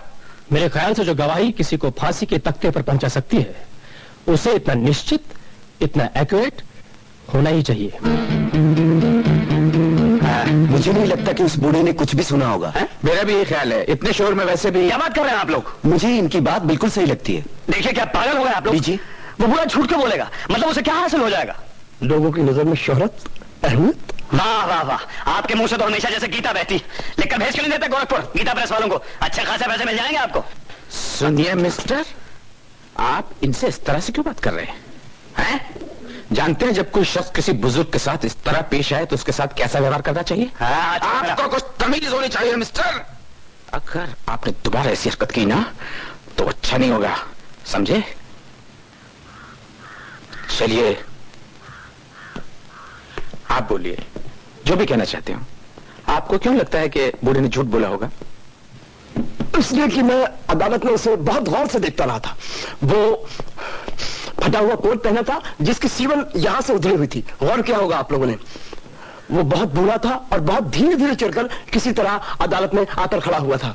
उसका बायां पैर ठीक नहीं था। माफ कीजिए, मैं अपना वोट बदल रहा हूं। बेकसूर। सुनिए, एक सेकंड जरा मेरी बात सुनिए। क्या हम सब लोग पागल हो गए? लड़का कसूरवार है, आप फैक्ट्स पर ध्यान क्यों नहीं दे रहे? भाई साहब, प्लीज प्लीज आप इन्हें समझाने की कोशिश कीजिए। यहाँ क्या मजाक हो रहा है? तो इसका मतलब हुआ 8 कसूरवार 4 बेकसूर। निकल यहाँ पर तड़प उठा इस घटिया और निकम्मे लौटने के लिए। सबका सब जैसे वो मरा टेरसा हुए चले जा रहे हैं। सुनिए साहब, मैं जानना चाहूंगा कि आपने अपना वोट क्यों बदला। कमान बताइए मुझे इसकी वजह। अपनी राय के बारे में मैं कोई सफाई पेश करने की जरूरत नहीं समझता। मेरे जहन में कुछ माकूल शक उभरे हैं और मैं समझता हूं इतना काफी है। माकूल शक? क्या माकूल शक? ये सब लफाजी है। रुकिए जरा, देखिए देखिए जरा गौर से देखिए इसे। जिस लड़के के लिए अभी आपने बेकसूर का वोट दिया है, उस लड़के को इसी चाकू से अपने बाप का सीना चेक करते हुए देखा गया। देखिए इसे गौर से। निश्चित माकूल शक। जनाब आदि, ये वो चाकू नहीं है, भूल गए आप।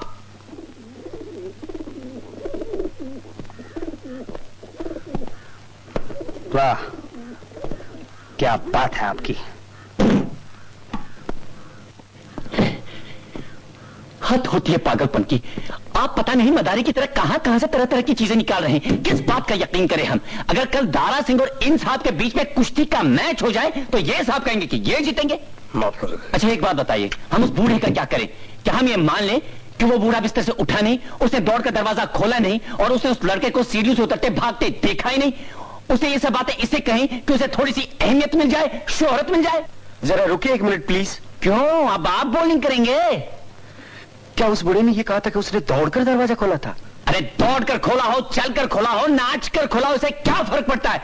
उसने दरवाजा खोला था बस। मुझे नहीं लगता कि उसने दौड़कर दरवाजा खोला होगा। जहां तक मुझे याद है उसने कहा था कि वो दौड़कर सीढ़ियों तक पहुंचा था। जी उसने कहा था कि वो कमरे से उठा, दरवाजा खोला, गैलरी पार करके सीढ़ियों तक पहुंचा। क्या इतना काफी नहीं है आपने? अच्छा, उसका कमरा गैलरी से कितना दूर था? क्यों, आपको पता नहीं? हमें तो ऐसा लगता है जैसे दुनिया की हर चीज का आपको पता है। मुझे पता नहीं। मैं उस कमरे का नक्शा एक बार फिर देखना चाहूंगा। पूरा केस ही दोबारा शुरू करवा दीजिए ना, अच्छा रहेगा। प्लीज वो नक्शा मंगवाइए। क्या भाई, ये बात क्या है? सिर्फ आप ही हैं जो हमेशा हर चीज देखना चाहते हैं? जी नहीं, इस बार मैं भी देखना चाहता हूं और मैं चाहता हूं कि हमारा वक्त बर्बाद न किया जाए। एक मिनट देखिए साहब, अगर आप वो सारी बातें दोबारा शुरू करना चाहते हैं कि लड़का सिनेमा देखने कब गया, वो लाश किस जगह पाई गई, वगैरह वगैरह, तो मेरा ख्याल है ये महज एक वक्त। जी नहीं, मैं फिलहाल सिर्फ ये जानना चाहता हूं कि एक बहुत बूढ़ा आदमी जिसके पैर पर लकवे का असर हो, किस तरह से अपने बिस्तर से उठकर लंगड़ाते हुए छड़ी के सहारे गैलरी पार करके 15 सेकंड में सीढ़ियों तक पहुंच सकता है। उसने 20 सेकंड कहा था। उसने 15 सेकंड कहा था। उसने 20 सेकंड कहा था। आप खामखा इसमें भी हाक रहे हैं। उसने 15 सेकंड कहा था। उसे क्या मालूम 15 सेकंड कितने होते हैं? उसने 15 सेकंड ही कहा था और वो भी काफी दावे के साथ। दावे के साथ? वो एक सठियाया हुआ पुट्ठा है। आधी बातें तो उसके पल्ले नहीं पड़ रही थी। दावे के साथ वो क्या कहेगा भाई? मेरी समझ में नहीं आ रहा है आप साबित क्या करना चाहते हैं। उस बूढ़े आदमी का कहना है कि उसने लड़के को भागते हुए देखा था। जी, और उसका दावा है कि उसे सीढ़ियों तक पहुंचने के लिए 15 सेकंड से ज्यादा वक्त नहीं लगा। अब अगर कत्ल के फौरन बाद कातिल ने भागना शुरू किया, हो सकता है ना किया हो, तो उस बूढ़े का कहना है कि कातिल फौरन भागा था। वाह, बाल की खाल निकालने का कंपटीशन होना तो पहला इनाम आप ही को मिलेगा। सुनिए मिस्टर मशाल, आप ये आग उगलना बंद नहीं करेंगे? जी नहीं, यहाँ पर बैठने के लिए आपको जो पैसा मिलता है ना, उसके बदले में आपको सब कुछ सुनना पड़ेगा mister distemper. And sit down. Please please please, चलिए छोड़िए, आइए। वो नक्शा आ गया आपका, आप जो भी करना है जल्दी करिए और खत्म कीजिए। Thank you. एक बार जरा पकड़िए, वो एक्स्ट्रा जरा लाइए। हाँ। जब ये तमाशा खत्म हो जाए तो मुझे जगा देना भाई। हाँ, ये वो कमरा है जहां बूढ़ा सो रहा था। इस कमरे के ऊपर बिल्कुल ऐसा ही कमरा है जहां वो कत्ल की वारदात हुई। ये रेलवे लाइन्स है। वो बूढ़ा यहां अपने बिस्तर में सो रहा था। चारपाई से दरवाजे तक की दूरी है 10 फीट। इसका मतलब हुआ वो बूढ़ा अपने बिस्तर से उठा, 10 फीट चला, दरवाजा खोला और गैलरी में आया। गैलरी से सीढ़ियों तक की दूरी है 40 फीट। मतलब उस बूढ़े ने 40 फीट का फासला तय करने के बाद उस लड़के को सीढ़ियों से उतरकर भागते देखा। और ये सारा काम हुआ सिर्फ 15 सेकंड में। 19वीं बार दोहराई जा रही है कहानी। आपका क्या ख्याल है, ये मुमकिन है? बिल्कुल मुमकिन है। उसकी चाल बहुत धीमी थी। हाँ। और उसे कटघरे में खड़ा करने के लिए भी सहारा देना पड़ा था। आप ऐसा जाहिर कर रहे हैं जैसे कि ये बहुत लंबा फासला है, जबकि ऐसा है नहीं। एक बूढ़े आदमी के लिए जिसके पैर पर लकवे का असर हो और जो छड़ी के सहारे चलता हो, ये काफी लंबा फासला है। ये क्या कह रहे हैं आप? जरा देखते हैं उसे कितना वक्त लगा होगा। इससे कुछ साबित नहीं हो सकता। अगर ये बात इतनी जरूरी थी तो लड़के के वकील ने क्यों नहीं उठाई है? शायद उसके दिमाग में ना आई हो। अच्छा, तो आपका मतलब है वो आदमी इतना उल्लू था कि छोटी सी बात उसके दिमाग में नहीं आई? क्या आपके दिमाग में आई थी ये बात? छोड़ो यार, मेरे दिमाग में आए ना आए उससे क्या फर्क पड़ता है। लेकिन उस वकील ने ये बात इसलिए नहीं उठाई क्योंकि उसे डर था कि इससे उसका केस कहीं और कमजोर ना हो जाए। अब बोलिए आप। ये भी हो सकता है कि उसने ये बात इस डर से न उठाई हो कि अदालत की पूरी हमदर्दी उस कमजोर और लाचार बूढ़े के साथ होगी और ये बात लड़के के खिलाफ जाएगी। ऐसी बातें अक्सर वकीलों को टाल जाते हैं। फिर वो किस तरह का घोंचू वकील था, ये मैं भी जानना चाहता हूं। अच्छा, देखिए ये 2 कुर्सियां हैं। मान लीजिए कि ये बूढ़े की चारपाई है। मैं यहां से 10 फीट नापूंगा, चारपाई से दरवाजे तक की दूरी चलकर। ठीक है? ठीक ठीक। एक डग 2 फीट समझिए। 1 2। क्या पागल हो गया आप? ठीक है, दोबारा कर दिखाने वाली बातें। 5। क्या नाटक हो रहा है यहाँ पे? अजी उन्हें करने भी दीजिए ना मिस्टर। ये 10 फीट है, किसी को कोई ऐतराज तो नहीं? नहीं। अच्छा, अब मैं यहां से 40 फीट नापूंगा गैलरी की लंबाई। मैं यहां से वहां तक जाऊंगा और वहां से यहां तक वापस आऊंगा। ये क्या पागलपन है? क्यों सबका वक्त बर्बाद कर रहे हैं आप? आपके हिसाब से इसमें सिर्फ 15 सेकंड का टाइम लगता है। मेरे ख्याल से उतना टाइम दिया जा सकता है। यस। 1 2 3 4 5 6 7 8 9 10। एक कुर्सी दीजिए जरा। श्योर।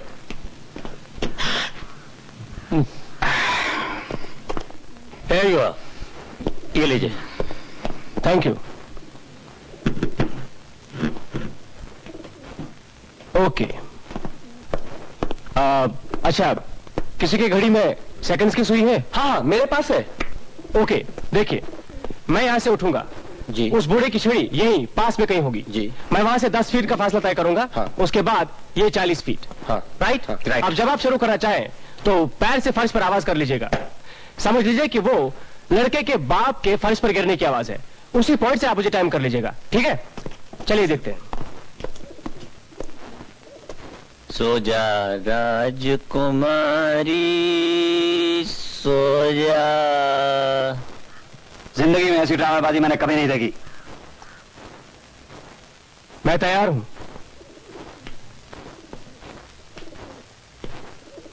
चलो शुरू करो यार। क्षमा कीजिए, मैं सुई के 12 पर पहुंचने की प्रतीक्षा कर रहा हूं।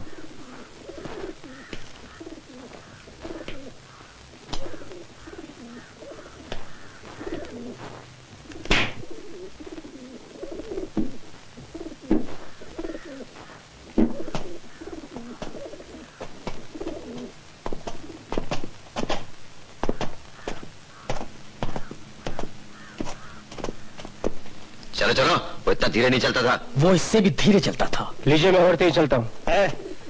बंद करो ये तमाशा है।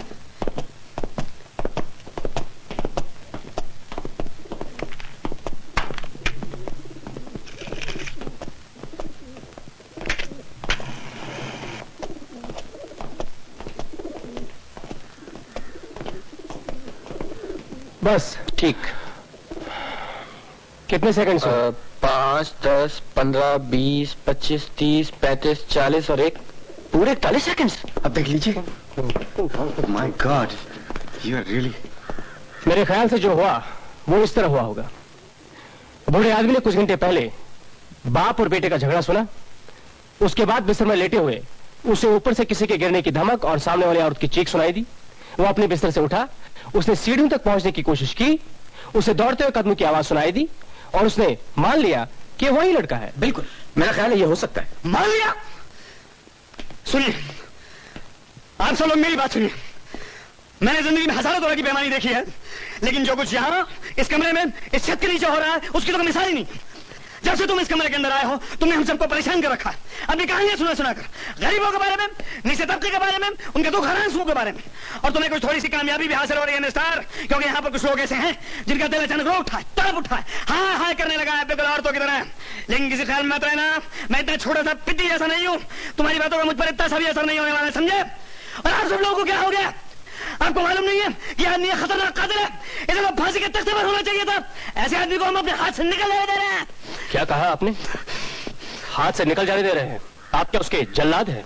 हाँ हूँ। बोलो क्या करोगे? शायद आप चाहेंगे कि फांसी की रस्सी भी आप ही खींचे। जरूर। इस बदतमीज लौंडे के लिए तो मैं फांसी की रस्सी खींचने के लिए भी तैयार हूँ। मुझे आप पर तरस आता है। मिस्टर, मुझसे नहीं उलझना, समझे? कैसा होता है वो एहसास जब दिल में किसी की छटपटाती टांगे देखने की ख्वाहिश उभरती है। मैं कहता हूँ चुप हो जाओ। आप जब से इस कमरे में दाखिल हुए हैं तब से किसी इंतकाम की हवस में तड़पते हुए से पेश आ रहे हैं। मैं कहता हूँ बकवास बंद करो। आप इस लड़के को फांसी के तख्ते पर देखना चाहते हैं, इंसाफ के लिए नहीं, अपने लिए। आप इस लड़के के खून के प्यासे हैं। चुप है कभी नहीं। छोड़ दो, मैं मार डालूंगा इसे। आप सिर्फ कह रहे हैं, आपका मतलब सचमुच मार डालने से नहीं है ना?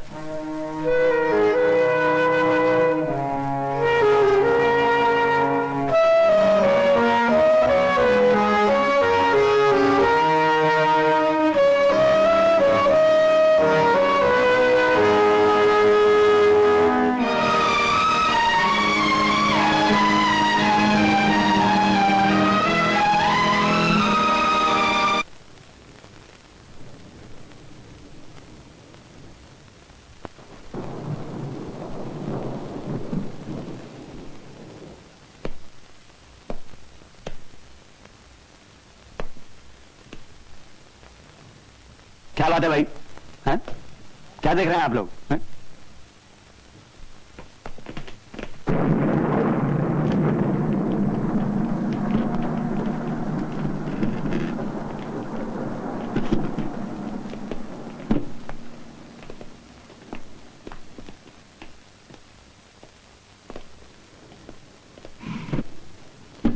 बहुत देर होती जा रही है। भोजन का कुछ प्रबंध करते हैं ये लोग? मुझे नहीं पता। अगर कोई फैसला नहीं हो पाए तो फिर शायद हम लोग घर भी ना जा पाए। मेरे बच्चे की तबीयत ठीक नहीं है, पेचिश हो गई उसे। माफ कीजिएगा, ये झगड़ा हमारे ऊपर बहुत बड़ी जिम्मेदारी है। गवर्नमेंट ने हमें इज्जत के साथ यहां बुलाया और एक ऐसे आदमी के बारे में फैसला करने को कहा जिससे हमारी कोई जान पहचान नहीं। हमें हमारे फैसले से कोई नफा नुकसान नहीं होने वाला। इसीलिए हम सब लोग अपनी अपनी जगह बहुत बहुत स्ट्रांग हैं और हमें चाहिए कि ऐसे ही बने रहें। मेरा मतलब है, इस मामले को हमें जाति मामला नहीं बनाना चाहिए। Thank you. कितना अंधेरा हो गया अचानक? लगता है बारिश आने वाली है। कितनी गर्मी है, आपको गर्मी नहीं लग रही? जी नहीं। एक बार और वोटिंग कर लेनी चाहिए, क्या ख्याल है? हाँ, इसे मध्यावधि चुनाव कहते हैं, मिड टर्म पोल। ठीक है, मुझे मंजूर है। हमने जो पिछला वोट लिया था उसके हिसाब से 8 कसूरवार और 4 बेकसूर थे। अब हम देखते हैं कि हमारा फैसला क्या होता है। मैं आपको आपके नंबर से बुलाऊंगा, आप लोग मुझे अपनी अपनी राय बताइए।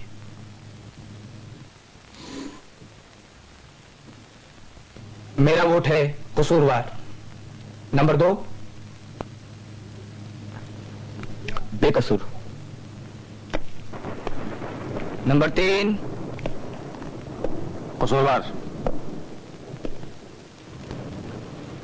नंबर 4 कसूरवार। नंबर 5 बेकसूर। नंबर 6 नंबर 6 बेकसूर। नंबर 7 कसूरवार।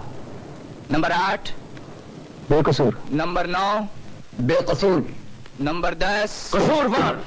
नंबर 11 बेकसूर। Number 12 guilty guilty. दोनों पक्ष बराबर, 6 कसूरवार और 6 बेकसूर। और इसी के साथ इस टेस्ट मैच की दूसरी इनिंग शुरू होती।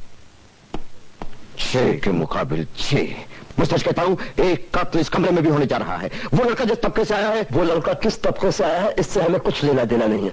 हम यहाँ इस मामले की छानबीन कर रहे हैं और हकीकत क्या है ये जानने की कोशिश कर रहे हैं। फैक्ट्स। फैक्ट्स की ऐसी की तैसी फाड़ में गई ये फैक्ट्स, उर्दू जैसे चाहे मोड़ लीजिए।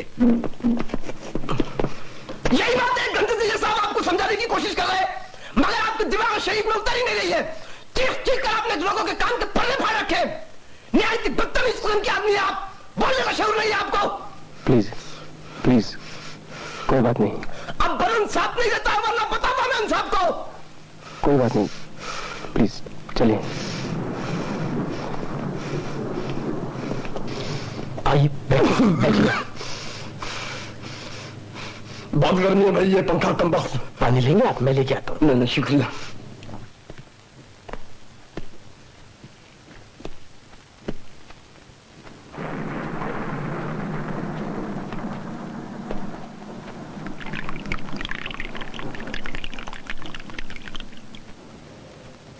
लगता है आज बारिश होगी।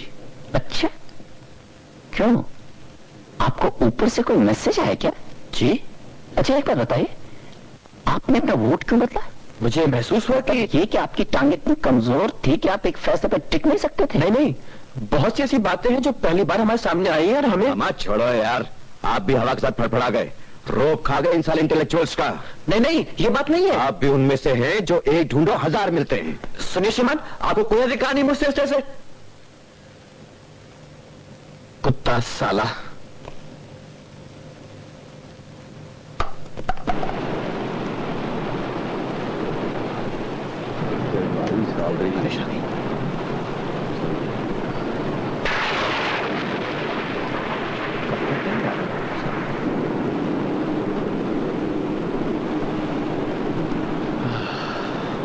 तो ठंडक पहुंचेगी। ये 2 दिन से काफी गर्मी रही है। हाँ देखिए, आज बारिश हो गई इसीलिए। हाँ बिल्कुल। अच्छा, अब तो चलिए अच्छा रहा, कुछ ठंडक तो पड़ेगी।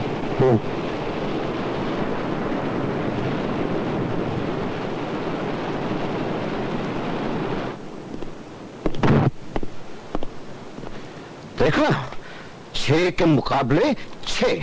साला मजाक हो गया ये। किसी तरह इनको बदला नहीं जा सकता। इन 6 हरामियों का दिमाग नहीं बदला जा सकता। बदला जा सकता है। कैसे?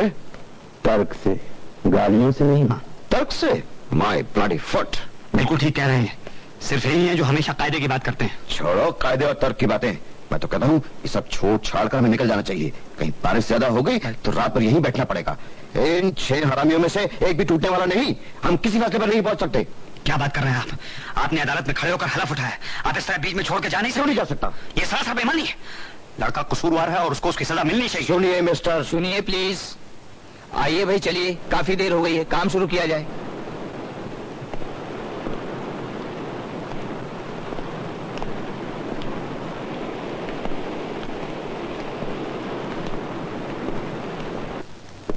सुनिए सब लोग, मेरा ख्याल है अब हमारा यहाँ और रुकना बेकार है, कोई नतीजा निकलने वाला नहीं।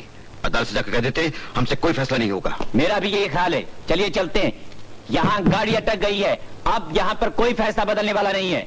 सुनिए मिस्टर, क्या अब भी आपके दिमाग में किसी माकूल शक की गुंजाइश नहीं है? जी नहीं। मुझे नहीं लगता अभी अदालत ये बात मंजूर करेगी। अभी हमने ज्यादा वक्त नहीं लिया है, सिर्फ 2-2.5 घंटे तो बातचीत की है। यहाँ 5 लोग अभी तक आपके बहकाने में आ गए हैं, लेकिन इसका मतलब ये नहीं कि बाकी लोग भी बेवकूफ है और आपकी बातों में आ जाएंगे। माफ कीजिएगा, हम किसी के बहकावे में नहीं आए, हमारी अपनी अपनी राय है, हमें माकूल शक है। हो सकता है शायद माकूल शक का पूरा मतलब आपको नहीं पता हो। What do you mean? आपको पता नहीं है? आप होते कौन है मुझसे इस तरह बात करने वाले? देखा आपने इन साहब को? ये सब के सब एक जैसे हैं। जुम्मा 8 दिन नहीं हुआ है इस शहर में और हम ही को सिखा रहे हैं कि हमें क्या आता और क्या नहीं आता। रुके 1 मिनट। यहाँ किसी ने आपसे ये नहीं पूछा कि आप कहां से आए थे या आपके बाप कहां से आए थे? ए मिस्टर, यहां पर कोई नहीं बताएगा किस बात का मतलब मुझे पता है और किसका नहीं, खासकर ये, क्योंकि शहर में इनका रहना मुश्किल हो जाएगा। एक ही झटके में सारे बाहर वाले बंबई शहर के बाहर कर दिए जाएंगे, समझे?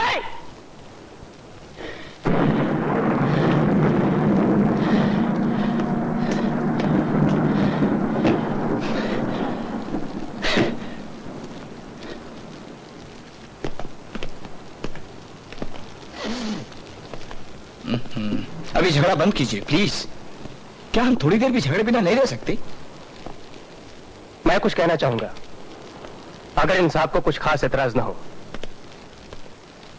प्रोसिक्यूशन का एक अहम नुकता यह भी था कि फिल्म देखने के 1 घंटे बाद लड़के को यह भी याद नहीं था कि फिल्म का नाम क्या था और उसमें कौन कौन काम कर रहे थे। इन साहब ने भी कई बार इस पॉइंट को दोहराया है।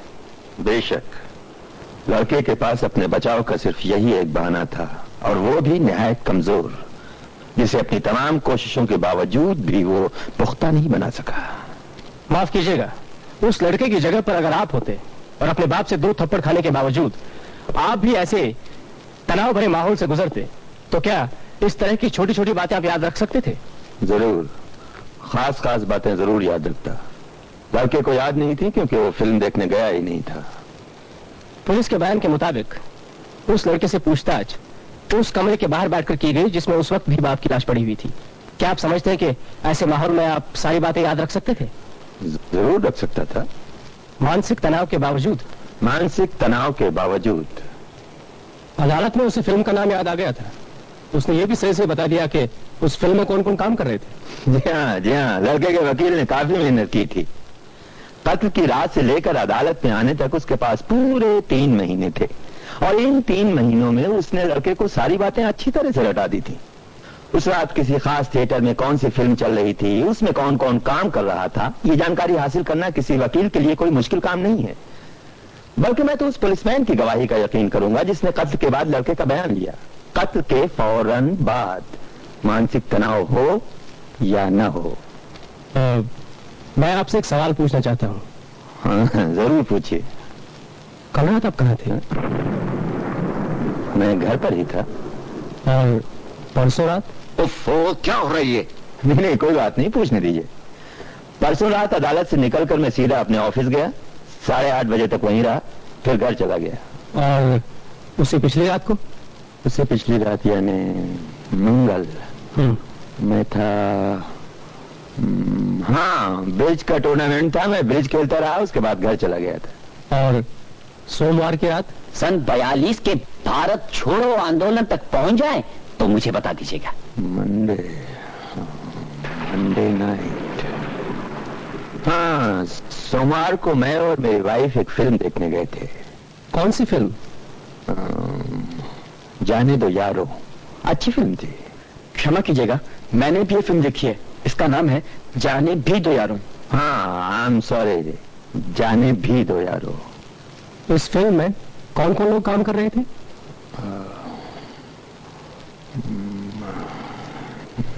निसारुद्दीन, हो यस, नासिरुद्दीन शाह। जी नहीं, नासिरुद्दीन नहीं, नसीरुद्दीन शाह। और कौन? और सब नए थे, शायद नेशनल स्कूल ऑफ ड्रामा और पूना इंस्टीट्यूट के लड़के। पहले उनके बारे में कभी कुछ पढ़ा सुना नहीं था। और तब आप किसी मानसिक तनाव से नहीं गुजर रहे थे?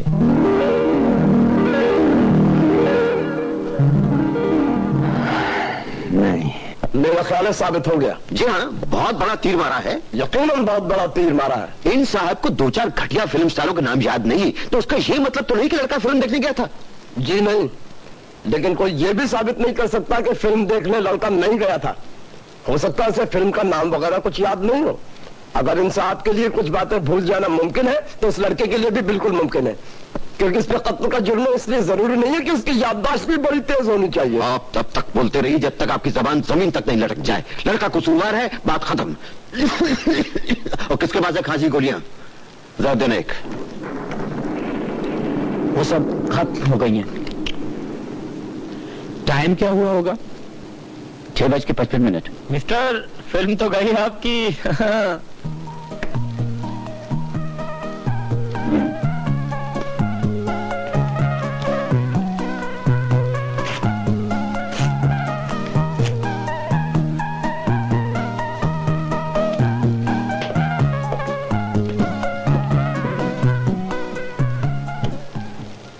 क्षमा कीजिएगा, मैं ये चाकू देख सकता हूँ?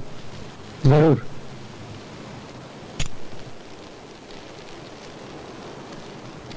भाई हम वहीं अटके हुए हैं, 6 एक तरफ 6 दूसरी तरफ। किसी के पास कोई सुझाव है? हाँ, मेरे पास एक आइडिया है। खाना मंगवाया जाए और कुछ मोमबत्तियां। रात भर यहीं काटनी है ना? नहीं, मैं 2 शब्द कहना चाहूंगा। ये बात बहुत देर से मेरे दिमाग में घूम रही थी और अब जब फिलहाल हम कुछ नहीं कर रहे हैं तो मैं ये बताना चाहूंगा कि माफ कीजिएगा, अदालत में बात हो रही थी कि चाकू ऊपर से मारा गया था, यानी कि ऊपर से नीचे की दिशा में, है ना? अरे फिर से वो सब मत शुरू कर देना यार, 365 बार सुन चुके हैं वही बात। क्या बात है? जब भी मैं कुछ कहना चाहता हूँ आप अपनी टांग आ देते हैं बीच में, मुझे बोलने क्यों नहीं देते आप? क्या बोलेंगे आप? यही कहेंगे ना? बहुत दिलचस्प था शुद्ध हिंदी में। ठीक है, मैं यही कहूंगा, ये मेरा अधिकार है, चाहे शुद्ध हिंदी में ही सही, समझे? सुनिए जनाब। और आप प्रजातंत्र के बारे में बात करेंगे? अरे माफ कीजिएगा। माफ कीजिएगा यार, आप हमेशा इतनी विनम्रता से क्यों बात करते रहते हैं? बिल्कुल उसी वजह से जिस वजह से आप नहीं करते। मेरी परवरिश जंगल में नहीं हुई है, समझे? I am sorry. हाँ, तो मैं कह रहा था कि ये ऊपर से नीचे की दिशा में हमला करने वाली बात मेरे गले नहीं उतरती, इसलिए कि लड़के की ऊंचाई है 5 फुट 3 इंच और उसके बाप की ऊंचाई थी 5 फुट 10 इंच, अर्थात दोनों में 7 इंच का अंतर था। मुझे यह बात बहुत अजीब सी लगती है कि एक आदमी अपने से 7 इंच ऊंचे आदमी पर ऊपर से कैसे वार करेगा। राजा को दीजिएगा मुझे।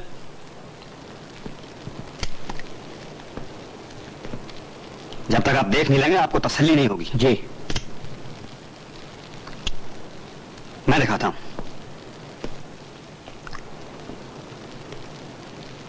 कोई साहब जरा यहां आए मेरे सामने, कोई भी।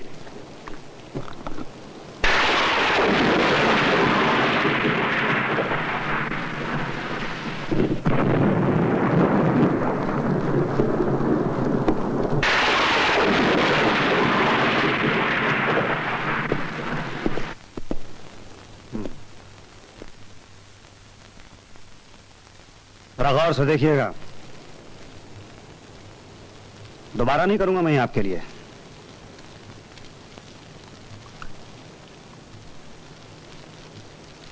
मेरा कद आपसे 6-7 इंच छोटा है ना? ठीक है, शायद थोड़ा सा फर्क है। लीजिए, मैं और थोड़ा छोटा हो जाता हूं।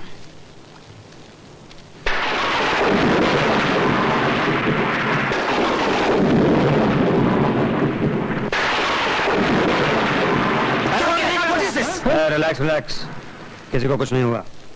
आप ठीक है ना? जी हाँ, मैं बिल्कुल ठीक हूँ। हाँ तो देख लीजिए, ये रहा आपका वार करने का तरीका, ऊपर और कच से नीचे। अपने से ऊंचे कद के आदमी पर मैं इस तरह से वार करूंगा, और इसी तरह किया गया था। एक मिनट।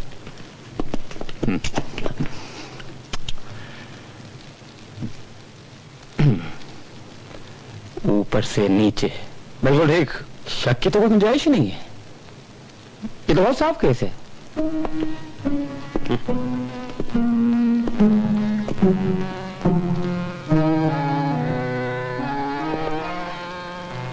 मुझे दीजिए चाकू। Thank you. मुझे नफरत है इन चीजों से, इन्हीं चीजों में पला था मैं। क्या किसी झगड़े वगैरह में चाकू चलते देखा है आपने? सैकड़ों बार, अपनी गली में, मोहल्ले में, आसपास के इलाकों में। वहां ऐसी बातें रोजमर्रा की बातें थी। कैसी अजीब बात है कि मैं इसके बारे में सोच ही नहीं रहा था, शायद सोचना चाहता भी नहीं था। कुछ ऐसी बातें होती हैं जिन्हें आदमी बुलाने की कोशिश करता है। बहरहाल ये चाकू इस तरह से इस्तेमाल नहीं किया जाता। इसे इस तरह से पकड़ा जाता है और इस तरह से खोला जाता है, और ऊपर से वार करने के लिए पूरी पकड़ बदलनी पड़ती है। तो फिर वार कैसे किया जाता है? नीचे से। My God, sorry. इस तरह के चाकू को किसी दूसरी तरह से नहीं पकड़ा जाता। Are you sure? बिल्कुल, इसीलिए इस तरह से बनाए जाते हैं। अच्छा, चाकू चलाने में लड़का बहुत माहिर है, ये तो सभी मानते हैं। मेरा भी यही ख्याल है।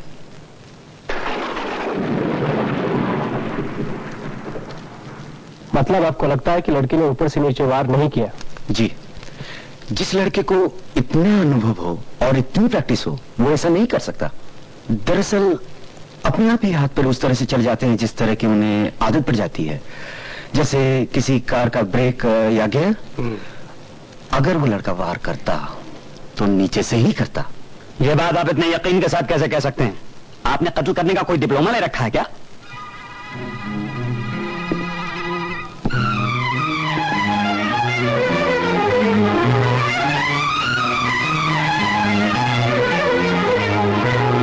ये देखिए, ये वार भी नीचे से ही किया गया था। तो ठीक है, हो सकता है आपके साथ ऐसा हुआ, लेकिन उस लड़के के साथ भी ऐसा हुआ। ये बात आप इतने दावे से कैसे कह सकते हैं? जब उस बूढ़े आदमी का कत्ल हुआ तो क्या आप उस कमरे के अंदर मौजूद थे? जी नहीं, और आप भी मौजूद नहीं थे। हाँ।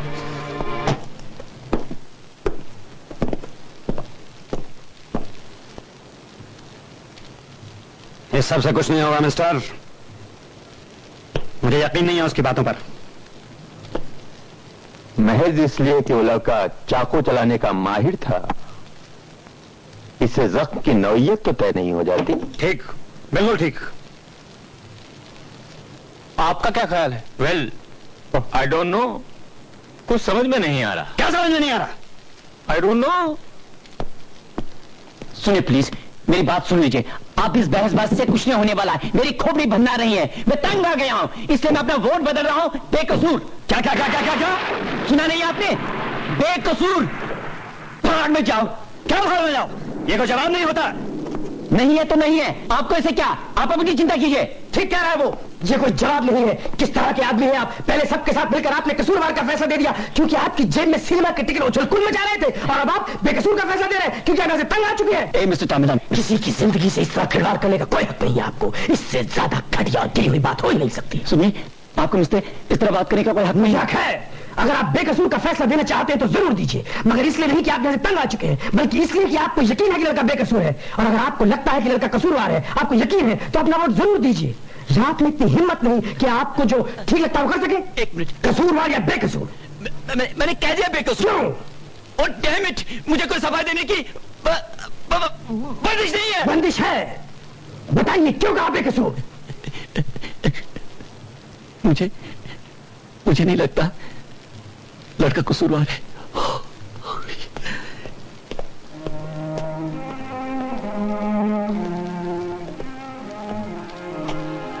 मैं एक बार फिर से वोटिंग करना चाहूंगा। एक बार फिर से वोटिंग की मांग की गई है। मेरा ख्याल है हाथ उठाकर वोट देना ज्यादा आसान रहेगा। जो लोग बेकसूर के पक्ष में वोट देना चाहते हैं वो लोग अपना हाथ उठाएं। 1 2 3 4 5 6 7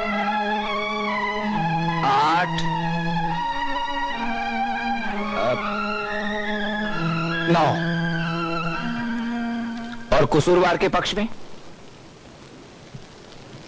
मेरी समझ में नहीं आता आप लोगों को हो क्या गया है। आप ऐसे किस्से कहानियों पर यकीन कर रहे हैं जिनका कोई तुक नहीं है। आप लोग पढ़े लिखे हैं, समझदार हैं, अकलमंद हैं। जरा सोचिए आप लोग कर क्या रहे हैं। ये आदमी, आप इसे जानते हैं। मुझे तो ये आदमी पागल नजर आता है। इसे तो आगरा ये थाना की पागलखाने में होना चाहिए था। आप इसकी बात अभी यकीन कर रहे हैं। उस लड़के के बारे में मैं जो कह रहा हूं वो पत्थर की लकीर है। वो लोग झूठे हैं, कमीने हैं, पैदाइशी कमीने। मैं प्रैक्टिकल आदमी हूं, तर्क की बात करता हूं। वो लोग हमसे अलग हैं, उनकी जिंदगी हमसे अलग है, उनका सोचना हमसे अलग है, उनकी हरकतें हमसे अलग हैं। उनको किसी का खून करने के लिए किसी वजह की जरूरत नहीं पड़ती। सुनिए, मैं सच कह रहा हूं, सब जानते हैं दुनिया भर की गंदगी, दुनिया भर की बुराइयां इनके अंदर घुसी हुई हैं।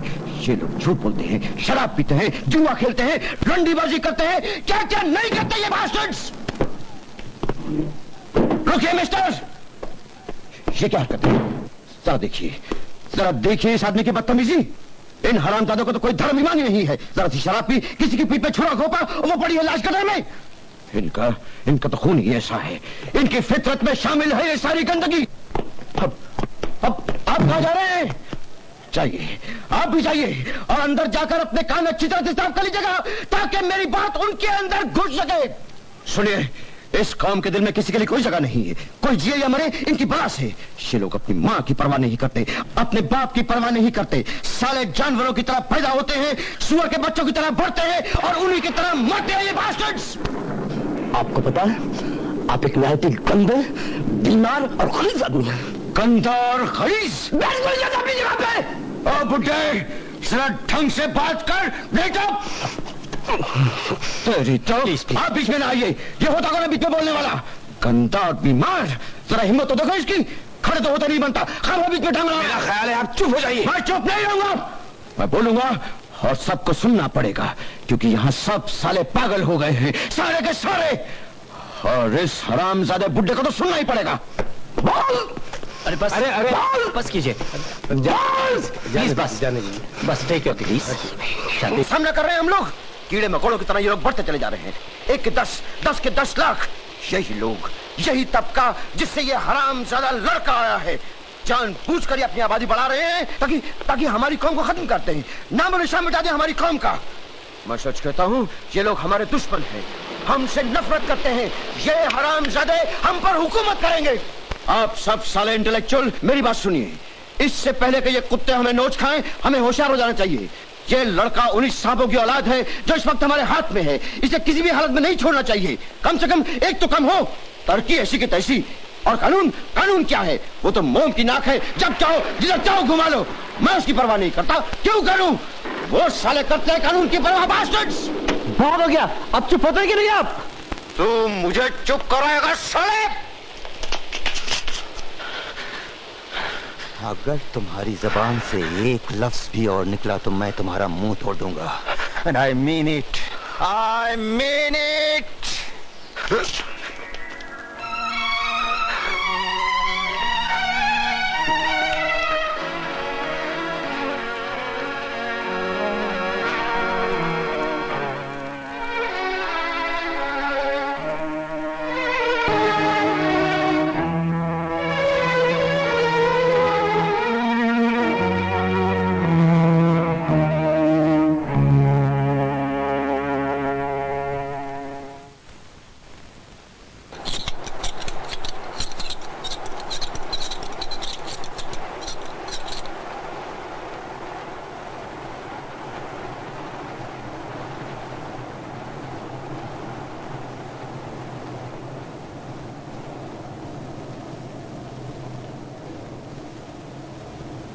बहुत मुश्किल होता है ऐसे मामलों में अपने पूर्वाग्रह, अपने जाती जज्बात को अलग रखना, और इसी वजह से सच जानने के रास्ते भी बंद हो जाते हैं। फिर भी मैं समझता हूं कि कोई बहुत बड़ा नुकसान नहीं हुआ है।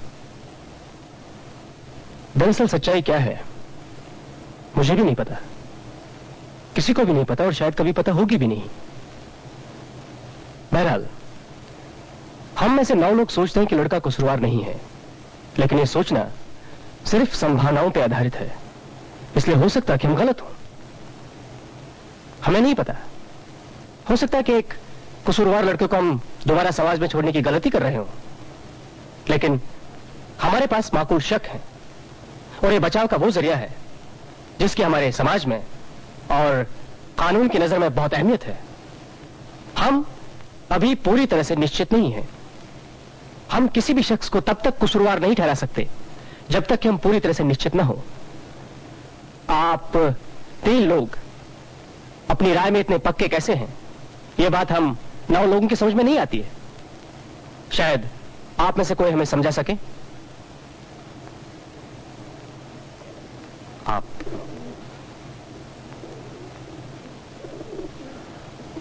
कोशिश करता हूं। आप लोगों के कुछ पॉइंट्स बहुत अच्छे थे, खासतौर से वो चाकू वाला पॉइंट जिससे आपने ये साबित किया कि लाश पर जख्म का जो निशान था वो ऊपर से नीचे की तरफ वार करने से नहीं बना है। फिर भी मुझे पूरा यकीन है कि कत्ल का मुजरिम वो लड़का ही है। उसकी 2 वजह हैं मेरे पास। पहले, वो औरत जो सामने वाले मकान में रहती है और जिसने सचमुच उस लड़के को कत्ल करते हुए देखा है। जहां तक मेरा सवाल है, मेरे लिए तो सिर्फ यही एक गवाही काफी है। और दूसरी, उसी औरत का बयान है कि उसने लड़के को हाथ उठाकर बाप के सीने में चाकू मारते हुए देखा। उसने उसे देखा, भले ही गलत ढंग से वार करते हुए देखा हो। ठीक, बिल्कुल ठीक। अब आइए 1 मिनट उस औरत के बारे में भी बात कर लेते हैं। उसका कहना है कि कत्ल वाली रात वो तकरीबन 11 बजे अपने बिस्तर पर जाकर लेटी। उसका बिस्तर बिल्कुल उस खिड़की से लगा हुआ है जहां से वो लेटे लेटे भी लाइन के उस पार लड़के के कमरे में देख सकती है। उसके कहने के मुताबिक तकरीबन 1 घंटा उसे नींद नहीं आई और वो यूं ही करवटें बदलती रही। रात को 12:10 पर एक लोकल ट्रेन उधर से गुजरी और इस गुजरती हुई ट्रेन के आखिरी 2 डिब्बों की खिड़कियों के थ्रू उसने कत्ल की वारदात होते हुए देखी। उस औरत का यह भी कहना है कि उसने बाप का कत्ल करते हुए लड़के को अच्छी तरह से पहचान लिया था। जहां तक मेरा ख्याल है, यह गवाही एक चट्टान की तरह मजबूत गवाही है और इसको हिलाया नहीं जा सकता है। मेरा भी यही कहना। पूरा केस इसी गवाही पर टिका हुआ है।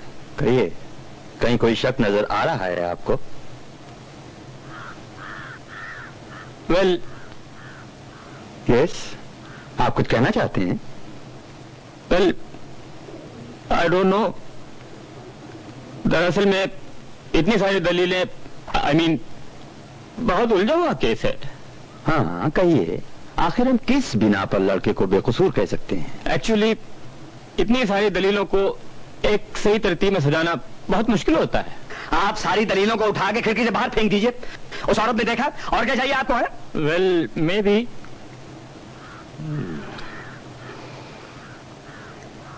एक वोट और हो जाए। है? एक और वोट की मांग की गई। किसी को कोई एतराज तो नहीं है? हाँ, बोलिए, क्या राय है आपकी? एक मिनट। मैं अपना वोट बदल रहा हूं। मुझे लगता है कि लड़का कसूरवार है, गिल्टी। माफ कीजिए, आप हरियाणा से हैं क्या? आया राम गया राम, जिधर की हवा देखी उधर ही बह गए।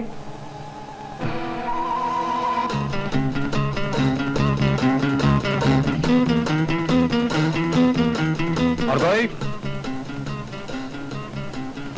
तो जनाब, वोट है 8 बेकसूर और 4 कसूरवार। आप इस एक वोट को अपनी निजी फतह क्यों समझ रहे हैं? मुझे मजा आता है मुकाबलेबाजी में, यू सी। हाँ, तो कोई और साहब अपनी राय बदलना चाहते हैं? नहीं। तो इसका मतलब है हम किसी नतीजे पर नहीं पहुंच सकते। हमें फौरन अदालत में जाना चाहिए और यह बात बता देनी चाहिए। क्या? लेकिन पहले तो आप इस राय के खिलाफ थे। जी हाँ, लेकिन अब नहीं। क्या बकवास बात है? आप ही ने कहा था आपको लगता है ये बेईमानी होगी। लेकिन अब नहीं लगता, क्योंकि इस छत के नीचे इतने जिद्दी और इतने खरदमाग लोग घुसे हुए हैं कि अब हम कुछ नहीं कर सकते। 1 इंच आगे नहीं बढ़ सकते, चाहे हफ्ता भर यहां पर बैठे रहें। हाँ, तो भाई मेरा कहना है कि हम किसी नतीजे पर नहीं पहुंच सकते। कोई साहब हैं जो जवाब में कोई दलील पेश करना चाहेंगे? बोलिए, आप तो लीडर हैं इस क्रांतिकारी समाज सुधार समिति के, आपकी क्या राय है? मेरी वही राय है जो हमेशा थी, बातचीत जारी रहनी चाहिए। 10 बार बातचीत हो चुकी है, इसका कोई फायदा नहीं होने वाला है। कब तक हमारे ये बेचारे बाबूजी अपना दल बदलते रहेंगे? हैं? हाँ तो बोलिए भाई, खत्म किया जाए अब ये सब टंटा। मेरा ख्याल है हम लोगों को एक वक्त तय कर लेना चाहिए। अभी क्या बजा है? 7:05। हाँ, 7:05। अभी किसी ने 7:30 या 8 बजे तक की बात की थी। मेरा ख्याल है 7:30 तक का वक्त काफी मुनासिब रहेगा। ओके।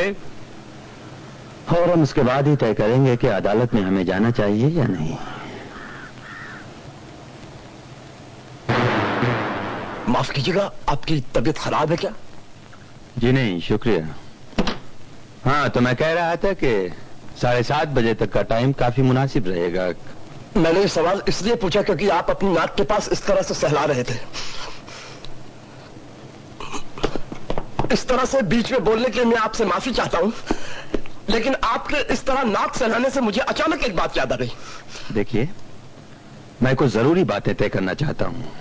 अगर आप... मेरा ख्याल है मेरी बात ज्यादा जरूरी है। ठीक है, आप अपनी ज्यादा जरूरी बात कीजिए। शुक्रिया। मुझे यकीन है बाद में इस बदतमीजी के लिए आप मुझे माफ कर देंगे, लेकिन अभी अचानक मेरे जहन में सवाल बिजली की तरह कौंध गया कि आप अपनी नाक आखिर इस तरह क्यों सहला रहे थे? क्या फालतू बातें कर रहे हैं आप? चुप हो जाइए। इस वक्त इस लम्हे मैं इंसाफ से बात कर रहा हूं, आपसे नहीं। संजय, बैठ जाओ, चुप। हाँ, तो जरा बताइए, आप अपनी नाक आखिर इस तरह क्यों सहला रहे थे? अगर ये जानकारी आपके लिए इतनी ज्यादा जरूरी है तो बता देता हूँ। इसलिए कि मेरे यहाँ थोड़ी तकलीफ हो रही थी। फिर माफी चाहूंगा, इस तकलीफ की वजह क्या है? क्या आपका चश्मा? जी हाँ, मेरा चश्मा। अब इजाजत है काम शुरू करने की? बस 1 मिनट और दूंगा और अपनी बात खत्म कर दूंगा। चश्मे की वजह से आपकी नाक के दोनों तरफ काफी गहरे 2 निशान हैं। इन्हें मैंने पहले गौर नहीं किया था। काफी परेशान करते हैं आपको? जी हाँ, काफी परेशान करते हैं मुझे। कुछ ऐतराज है? नहीं, मुझे इसका कोई तजुर्बा नहीं, क्योंकि जिंदगी में मैंने कभी चश्मा नहीं पहना। मेरी आंखें माशाल्लाह बहुत अच्छी हैं। अलबत्ता आप खामखा हमारा वक्त क्यों बर्बाद कर रहे हैं? खामोश। हुजूर आला, हुजूर आला, जिस खातून का दावा है कि उसने कत्ल की वारदात अपनी आंखों से देखी है, उस खातून की नाक के दोनों तरफ बिल्कुल ऐसे ही 2 गहरे निशान थे जैसे कि इंसाफ के। बिल्कुल ठीक है। प्लीज प्लीज प्लीज प्लीज, बस 1 मिनट और दूंगा और अपनी बात खत्म कर दूंगा। पहले ये बात बिल्कुल मेरे दिमाग में नहीं आई थी, लेकिन अभी अचानक उस खातून का चेहरा मेरे दिमाग में कौंध गया और मुझे याद आया कि उस खातून की नाक के दोनों तरफ बिल्कुल ऐसे ही 2 गहरे निशान थे जैसे कि इंसाफ के, और अदालत में बैठे बैठे उन्होंने निशानों को इस तरह सहलाया भी था। हाँ, आप ठीक कह रहे हैं, उस औरत ने कई बार ऐसे सहलाया था। मोहतरमा की उम्र तकरीबन 45 साल की थी, लेकिन वो पूरी कोशिश कर रही थी कि 30 से ज्यादा की ना लगे। शायद जिंदगी में पहली बार इतने लोगों के सामने नुमाइश करने का मौका मिला हो। गौर किया होगा आप लोगों ने, काफी बनठन कर आई थी, बालों में खिजाब लगाया हुआ था। मुझे पता है क्योंकि पहले कभी मैं भी तो सब बड़े खूबसूरत खूबसूरत नए किस्म के कपड़े पहनकर आया करती थी जो शायद किसी कम उम्र की बच्ची पे ज्यादा अच्छे लगेंगे। तो सब ये सब तैयारियां थी उनकी, और चश्मा नहीं लगाया गया था जानबूझकर। औरतों की फितरत ही कुछ और होती है। तो जनाब अली, जरा इस औरत का चेहरा अपने दिमाग में उतारने की कोशिश कीजिए। चश्मा नहीं लगाया था? क्या मतलब? आपको कैसे पता वो चश्मा लगाती थी या नहीं? सिर्फ इसलिए क्योंकि वो यहाँ अपनी नाक चला रही थी बस? उसकी नाक पर निशान थे, मैंने देखे थे। अब क्या हुआ? इसका मतलब क्या निकलता? मुझे याद है, मैंने भी देखे थे। आप बिल्कुल ठीक कह रहे हैं, मैं तो उस औरत के बिल्कुल नजदीक बैठा हुआ था। क्या कहना क्या चाह रहे हैं आप? हैं? उसके यहाँ निशान थे, यहाँ। हाँ थे। अच्छा ठीक है, उसके यहाँ नाक पर निशान थे, वो अपने बालों में खिजाब लगा कर आई थी, लेकिन इसका मतलब क्या निकलता है? लड़का बेकसूर है? एक मिनट। क्या निशान चश्मे के अलावा किसी और चीज के हो सकते? नहीं, नहीं हो सकते। नहीं हो सकते। पानी आइए आइए आइए, बैठिए, चलिए जाओ और पीछे। अच्छा, आप लड़के के वकील के बारे में बात कीजिए, उसने क्यों नहीं उठाई ये चश्मे वाली बात? हम 12 लोग इतनी देर से इस मामले पर बहस कर रहे हैं, हम में से भी 11 लोगों को ये बात नहीं सूझी। Okay okay. अच्छा, क्या आप समझते हैं कि वो वकील इतनी बेईमानी करेगा कि अपनी गवाह को जो कि चश्मा पहनती है बिना चश्मे के अदालत में पेश कर देगा? है? क्या कभी किसी ऐसी औरत को आप जबरदस्ती चश्मा पहना सकते हैं जो चश्मा इसलिए नहीं पहनना चाहती कि उसकी खूबसूरती में ऐब आ जाएगा?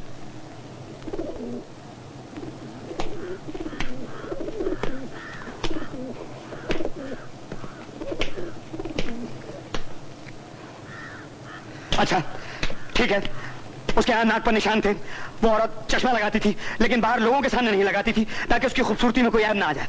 लेकिन जनाब, जिस वक्त उसने कत्ल की वारदात देखी उस वक्त वो अपने कमरे में थी, अपने कमरे में अकेली, बस बात खत्म। एक्सक्यूज मी, क्या आप सोते वक्त भी चश्मा लगाते हैं? नहीं, सोते वक्त कोई चश्मा नहीं पहनता। मुझे ये बात ढंग की लगती है।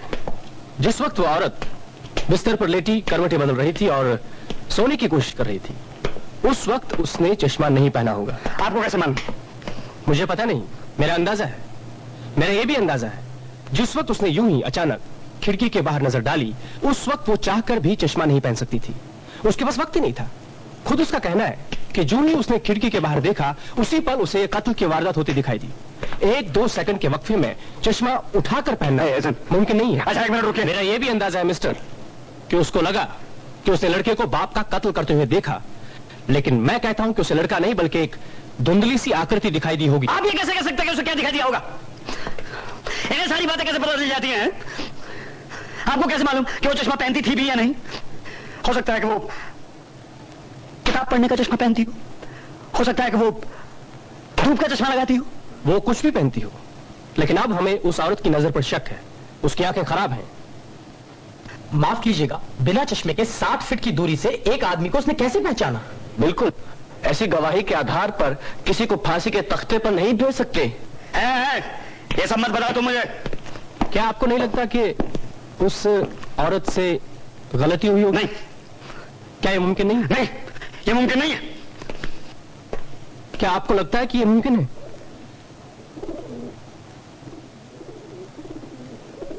यस, मुमकिन है।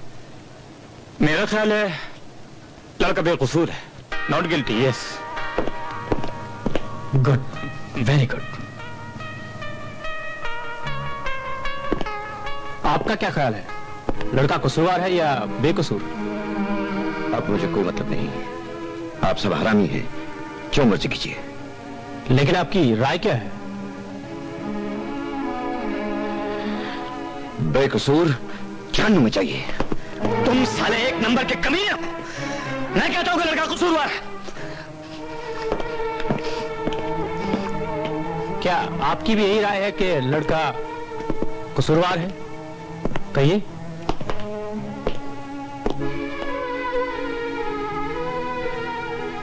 नहीं, अब मुझे पूरा यकीन हो गया है, लड़का बेकसूर है।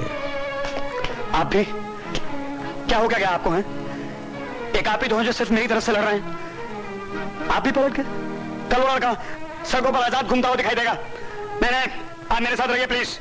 मैंने फैसला कर लिया है, उमूमन मैं गलती नहीं करता, पर आज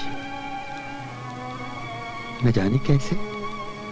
खैर, अब मुझे एक माकूल शक नजर आ रहा है, लड़का बेकसूर है। अब 11 बेकसूर और कसूरवार 1।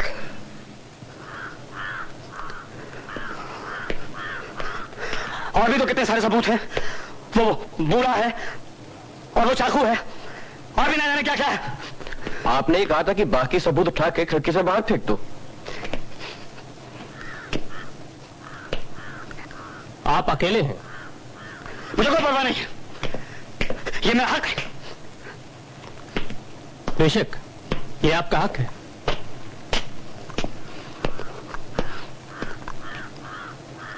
क्या चाहते हैं आप लोग?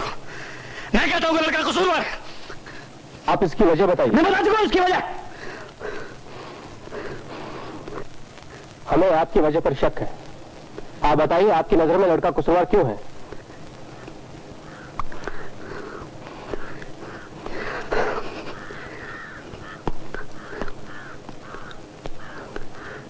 अदालत में उठाया गया हर मुद्दा, हर चीज, हर एक बात इस लड़के को कसूरवार ठहराती है। आप लोग क्या समझते हैं, मैं कोई बेवकूफ बस या यूं ही कुछ? आप सब लोग बहुत ही टुच्चे किस्म के लीजिए और कमजोर लोग हैं। बच्चरिया जैसा, पिद्दी जैसा दिल पाया आप लोगों ने। मुझे डराने की कोशिश मत कीजिएगा, समझो? मुझे अपनी राय पर खड़े रहने का पूरा हक है। मैं पूरी जिंदगी इस कमरे में, इस छत के नीचे, इस सारी हुई कुर्सी पर बैठा रहूंगा। देखिए कोई मेरा क्या कर लेता।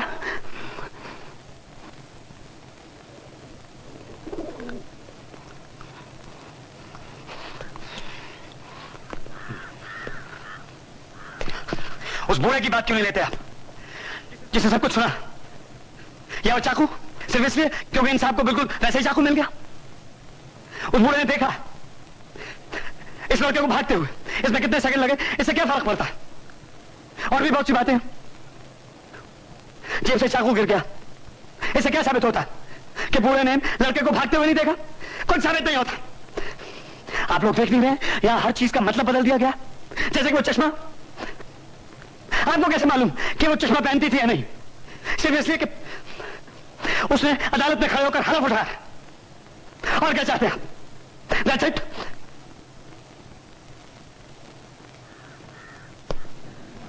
लड़के ने क्या कहा था चीख कर? मैं मार डालूंगा तुझे। और किससे कही थी उसने बात? बताइए बताइए, किससे कही थी उसने ये बात? अपने बाप से, जिसने उसे पैदा किया, पाला पोसा, बड़ा किया। और भी न जाने क्या क्या किया होगा उसने अपने बेटे के लिए। और बदले में क्या मिला उसे? चाकू 4 इंच गहरा यहां सीने में उतार दिया, खत्म कर दिया उसे हमेशा के लिए, ताकि डांट नहीं खानी पड़े, कोई बताने वाला ना हो, ये अच्छा है करो, ये बुरा है मत करो। एक बाप क्या है? कुछ नहीं। मैं क्या हूं? कुछ नहीं।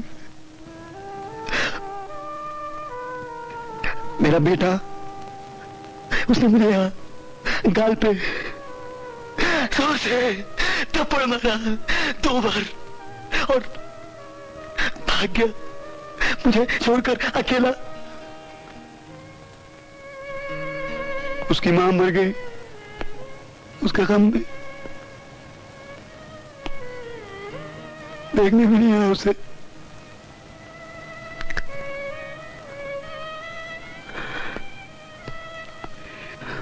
मगर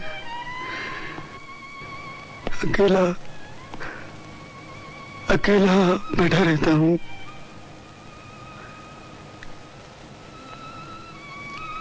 दीवारों को घूरता रहता हूं, वीरान कमरों में घूमता रहता हूं प्रेत की तरह। यहाँ बहुत खाली खाली लगता है सब।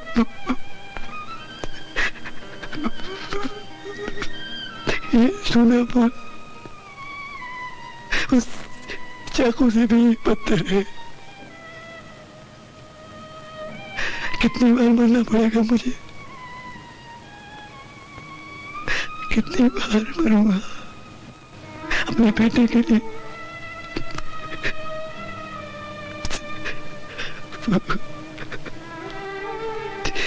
मेरा बेटा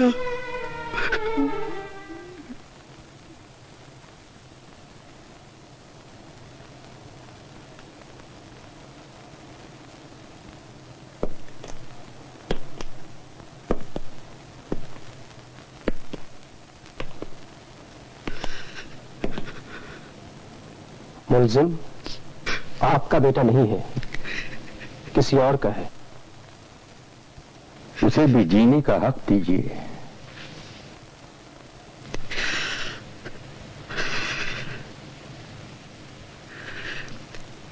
ठीक है, बेकसूर।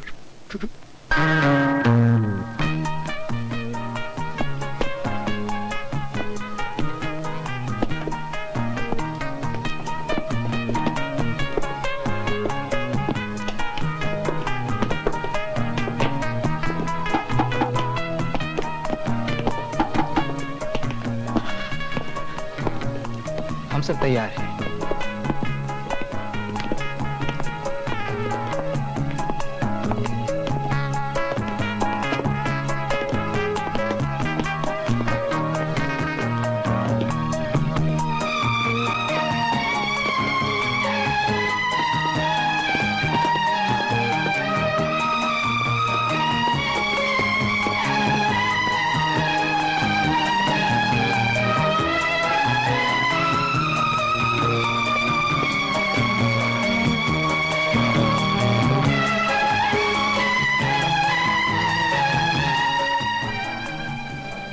चलिए, चले।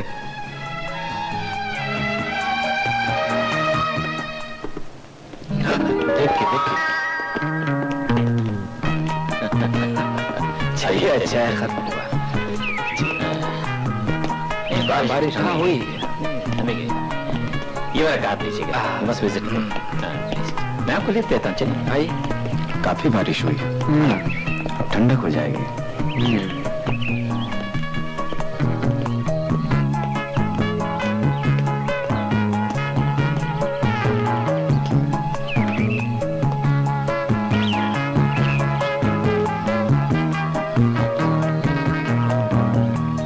2 साल हो गए, लौट कर नहीं आया मेरा बेटा।